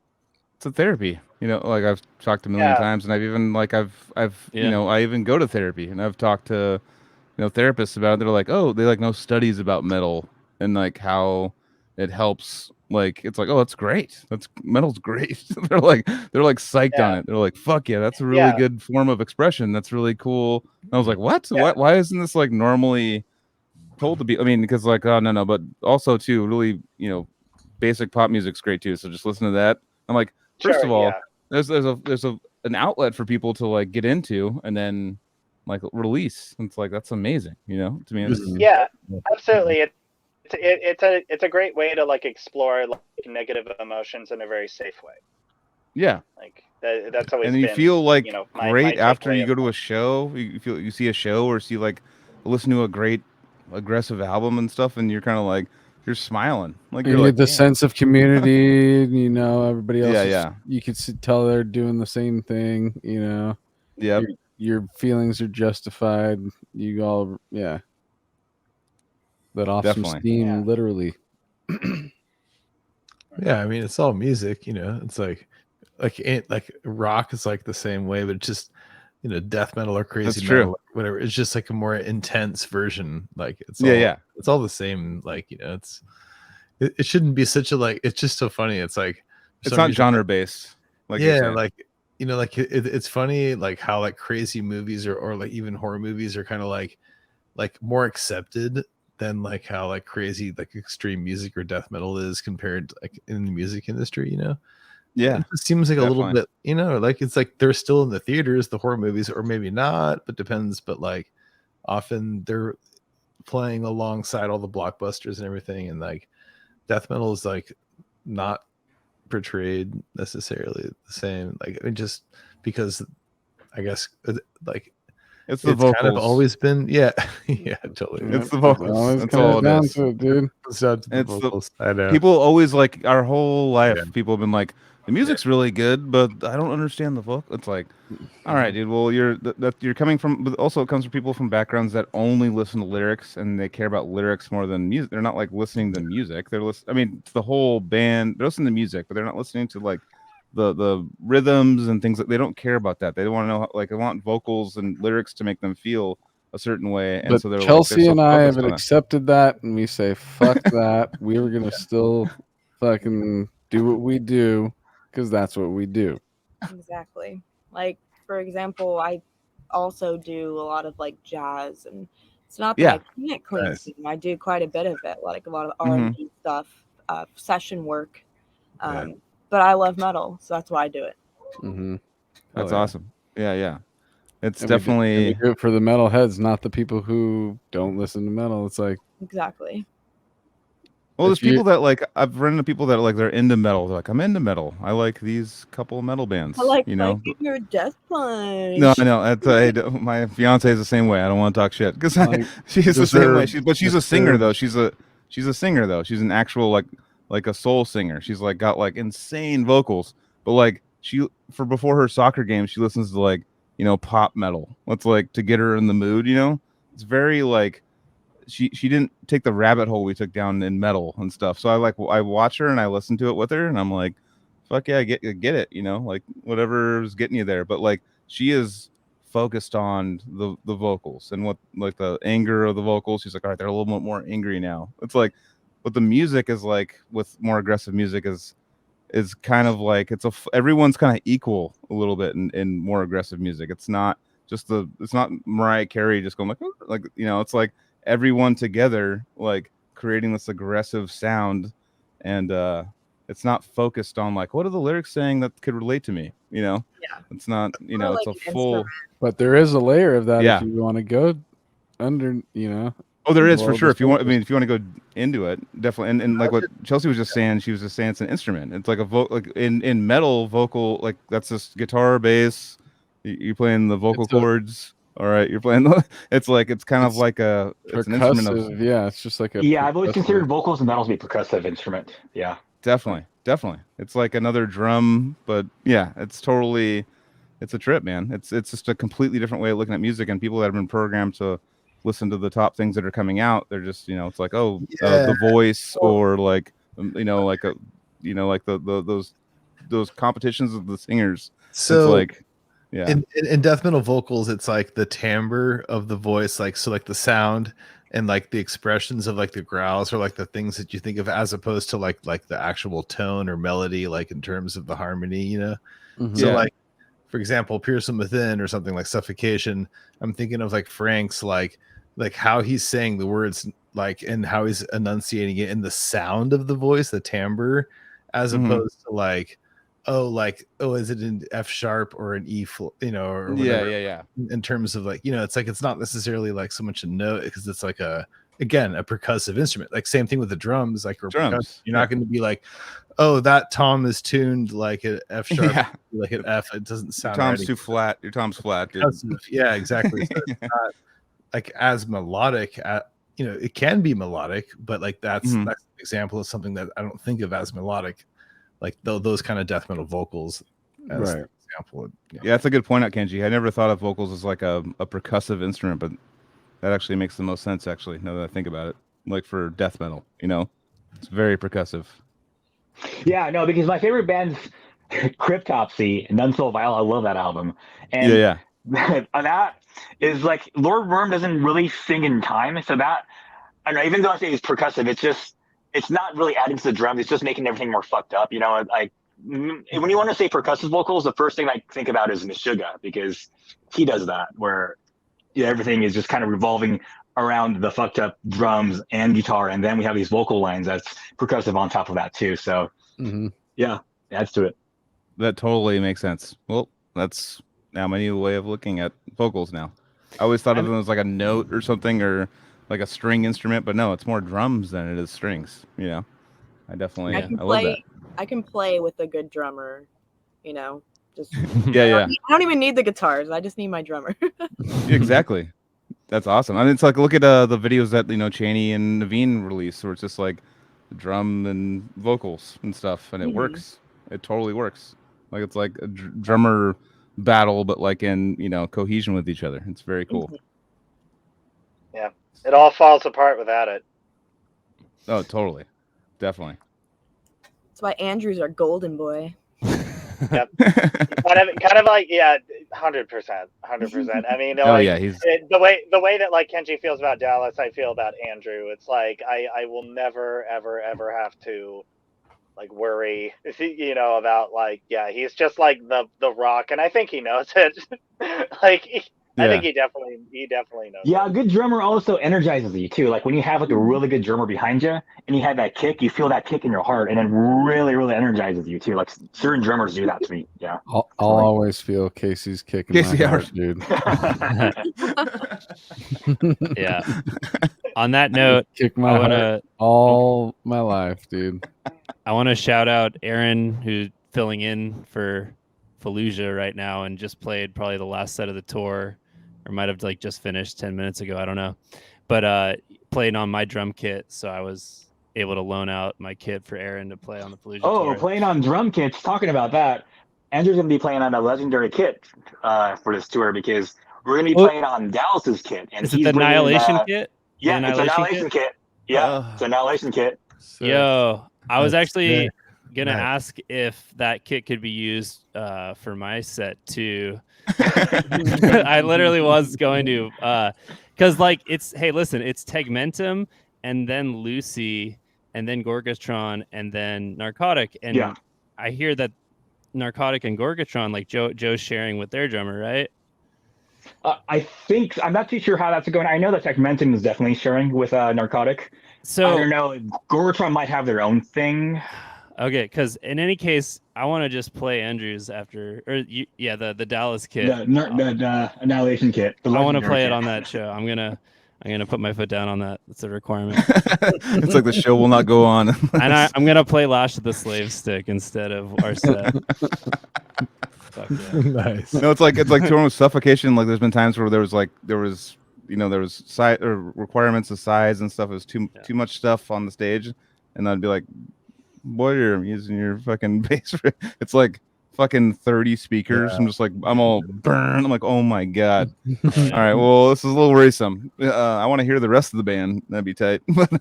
Like it was like a full vibration of the whole place. I was like, oh my god. Well, I need to do it just to say I did it. So, but like having like 5,000 watts behind me, I'm like, I just need to try. But that's super fun. You gotta take advantage of those things and just give them $5. I mean, shout out Whiskey Pete, but he wanted us. He said, use one show for the kit if possible, and I was trying to figure out what kit to use, and it sounds like there'd be an option. But we should not discuss show logistics in detail on the show. We should. He's the one who asked. He's like, he first asked about it, then he's like, I put my foot down. It's going to be a requirement, and now he's like, we shouldn't be talking about this. Well, I realize if you want to get into the head of a show organizer, you think about this kind of stuff independently of how cool it is. You just gotta give him, be like, hey Dallas, remember me, dude? Cali does podcast. Dude. No, I mean, dude. It'll be Pete who helps us figure it out. But anyway, man, Kenji could be Kenji. Kenji's got the in. I'm sorry, I don't want to put any pressure on anyone. Put in a good word for you. Well, I'll just I want to shout it out. So like I was happy to help the show out. We paid a dude for a custom flyer. We took that's pretty sick. We took the materials that Pete got that from like Dallas or your guys' agency or management, and then we just said, hey, take the skeleton or the head skull guy, but make it more evil and cosmic and technical and progressive. Like, we used all those words, and they just he threw this together for us for the show, so I was stoked on that.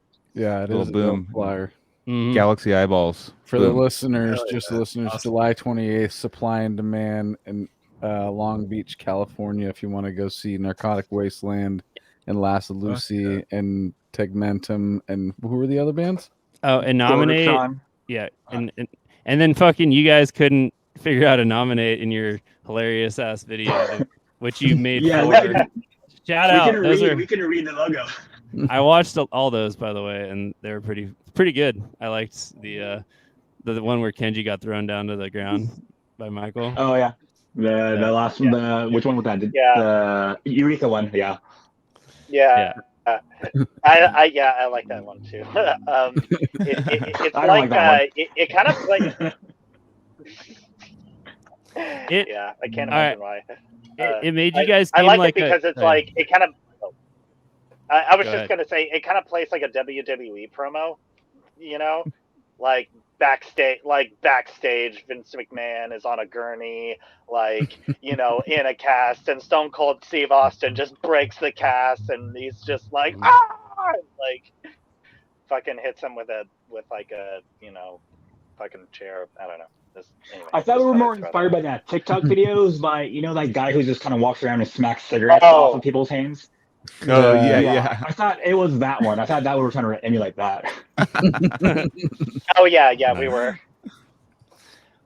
The big dude who slaps fast food out of your hands and shit like that. Yeah, he's like, "What the fuck you eating?" Yeah. That's hard. His name first. He's like, "My name is blah blah." But his intentions are great. He's solving positive intentions with violence. Dude. So and he did a good thing. Balls knocked that soda out of my hand. He did. He was trying to save my life. You're just trying to have a talk at the soda machine, man. Yeah. And then Chelsea betrays me. He's like, "Okay, I'm going to Eureka now." Yeah. Yeah. It made you seem like a younger band than you really are. I was like, these could be 20-year-olds doing these skits. We're so old. Yeah. I think it works. Fucks. Jesus. It works. I know. Just keep saying that. Yeah. You gotta. I think about how I was most into music when I was 16 to 18 or whatever. So it's you have to be thinking about getting those fans and tapping in. So yeah, it was good. I mean, I would keep making those videos. They were cool and funny. So, and it's cool to hear Last of Lucy. I love the Son of Aurelius Tim and Eric spoof. That was getting. That was the peak of self promotion right there. Yeah, that was really good. People watch that shit. I had no idea that people were actually because I remember they came over to my house. They're like, "Hey, you have to do a part in it," and I was like, "Okay, what's going on?" And they're like, "You have to stand at a phone pole and be like, 'Fuck you, stay tech.'" That was my line. I always fast forwarded through that part. Yeah, me too. Because I look like shit, and it's no. But Greg, that's actually how I met Greg from Allegiant. Because he, at the very end, that's the funniest part for me. Is Greg just going looking at the computers all, "Fuck this," just and I was that. Okay, that got me. It was fucking hilarious. Nice. Yeah. Now Kerry got with his headphones and. No, I have a picture of him on my computer. Yeah. No, I have my fucking on the refrigerator of my. Oh Jesus! On the refrigerator of my house right now. It's Carrie looking back with John Petrucci, it's John Petrucci sitting there playing guitar, and it's him smiling with a dork with a Diet Coke, just going we're going for my birthday in a couple days to go see Animals and Dream Theater and all that stuff. It's gonna be fun. And Devin Townsend, that'll be cool. Have a good time, bro. Wait, you're going on your birthday? Nice. No, it's the 25th. Oh, okay. So yeah, it's the middle of the week. It's in San Jose, so luckily Oso stepped up and was like, "I'll drive you guys." Dude, I'll be in, I'll be in Santa Cruz, not Santa Cruz. I'll be in Santa Cruz Friday night, dude. Oh fuck yeah! I'll be down there. I'm getting engaged whole weekend, guys. His birthday. Wait, you already got engaged. You're having the party. having a party. Casey, Oh, you why have are a fucking. you saying it? What does she listen? But I know I'm getting. No, I'm gonna fucking propose tomorrow. I'm sure you could. I'm sure you could say it. She Gonna probably be- doesn't listen, dude. She's like, fuck It's this, just- 3 hours? Nah, bruh. No. She's not trying to listen. She's not finna to listen to this. But it's like a bunch of like. I told her I was like the death metal is like this like weird obsession that people get into, and like for this podcast it works because we all want to talk about gear and certain albums and things. It's like you have to like once you get cross that threshold. I remember being into Slayer. And then I went from Slayer to Deicide. My brother's like, all right, well, you're fucked now because this is going to be your whole life as death metal now. I remember when I was like 18 or 19. He's like, this is all you're going to care about. So this is what comes next. And here we are 20 I was like, years later. I'm fucking 40 coming up in a couple years. I'm like, Jesus Christ. Dude. Like, you nailed it. Legend. But anyways, let's probably wrap it up. It's about 3 hours in. Thank you guys very much. Chelsea's sitting outside. I know she's in the Bay Area, so it's probably not warm. I'm actually in Washington. I bought a house up here, so. Jesus. Nice. All right, well, buying a house in Washington, definitely. Is that colder up there? It's summer. It's like hella nice out. Fuck Is yeah. it 53 degrees? Let's see what it is right now. Yeah. I live right across from Seattle, so.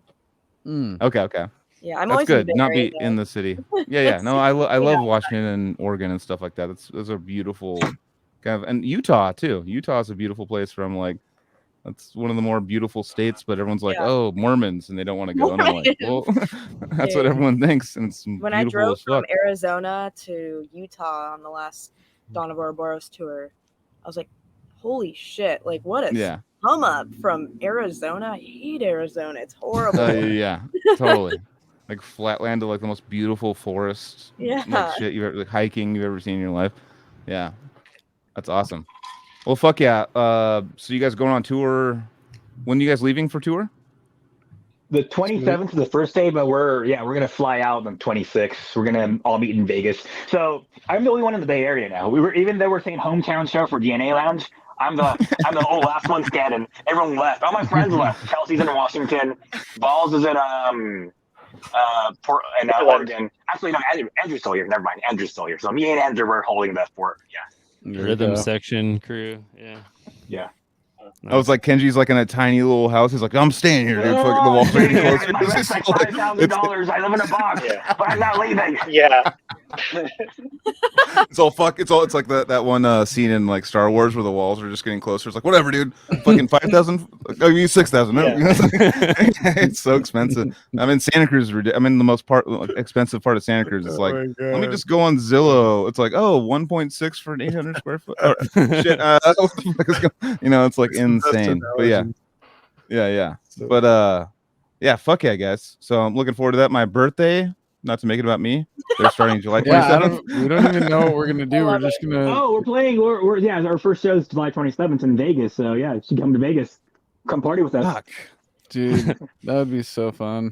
If a blowout happens or some big change in my life happens and on the 26th, then I'll be there. I'll be like, fuck it, dude. I'm calling out from work and I'm gonna be there. Fuck it. That's the only chance I'll be there. But after Dream Theater, I need more prog. I'm going to Vegas. It's like I want to play that bass. Yeah. But yeah, fuck yeah. So how many dates are there in total? Tegmentum is on for 4 days. Yeah. Okay, cool. Fuck 27th in Vegas, 28th Long Beach, 29th Eureka, and 30th San Francisco. Yeah. Well, fuck yeah. I'm glad you guys came on and we got to know you guys and fucking see what all goes into a band, like fucking ground level grassroots up, and hopefully wish you guys the best as far as getting label stuff, and it's like levels, so you guys are moving up levels, and hopefully it gets to a level that you love. Yeah, hopefully we don't kill each other on this tour, and next time we come on, Kenji, I really fucking hate it when you say that. No, like seriously. Oh my god, he says it every day. You're in a small space with each other. First of all, Kenji's the funniest guy in your band, so you have to listen to him and you have to laugh when he says that, because that's hilarious. God, I think Kenji's trying to kill us. No, like really. He's deflecting. You won't see. Next time you see on a YouTube show. He already tried to set me on fire, so there's that. I did try to set him on fire. fire. He didn't finish it though, so it's fine. But pretty bad at it. Yeah. More. Dude, I woke up and all my fingerprints are gone. Like, what the fuck? Well, yeah, That's awesome. It was really nice meeting all of you, and Michael. That was this is really cool that this happened, dude. Because now that you had mentioned that, I really was going back in the memory banks, and I totally do remember having conversations with you at the rental video store, dude. California Video. What up?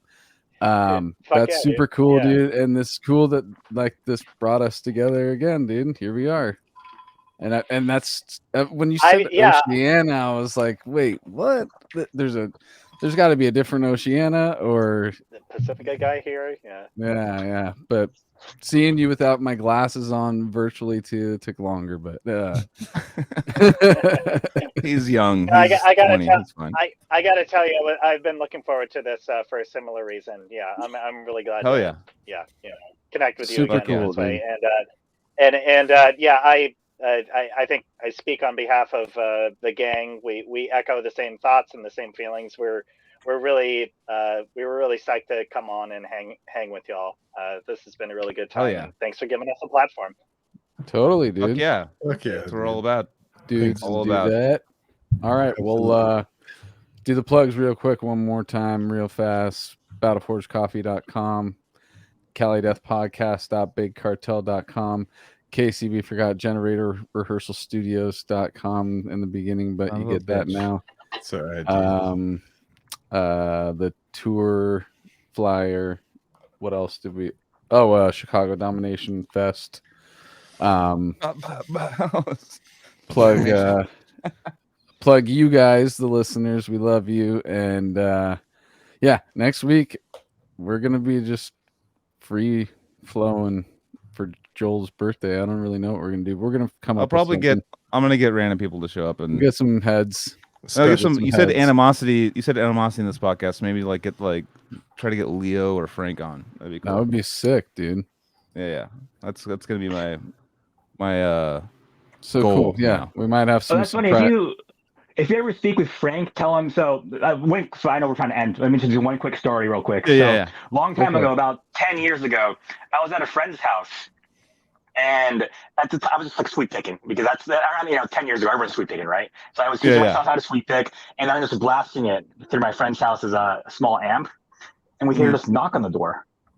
And we open the door, and he's like, "Hey, my name's Frank. I play in this band called Animosity." And he's high out of his mind. And he comes inside the house, and he's like, "This new album of Animals is coming out," and he grabs the guitar and just starts playing it. And he's like, "What's your name?" Like, "My name's Kenji." He's like, "You should be in my band."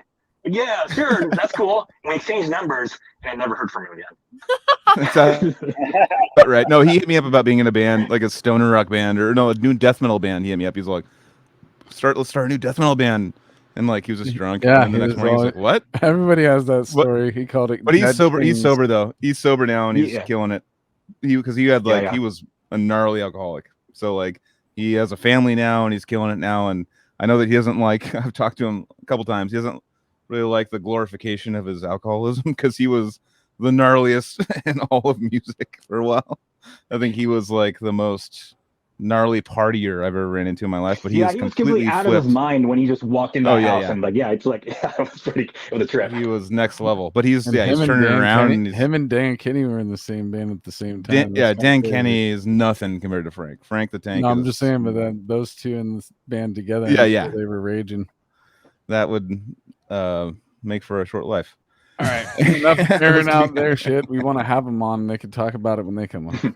Yeah. No, I'll hit them up.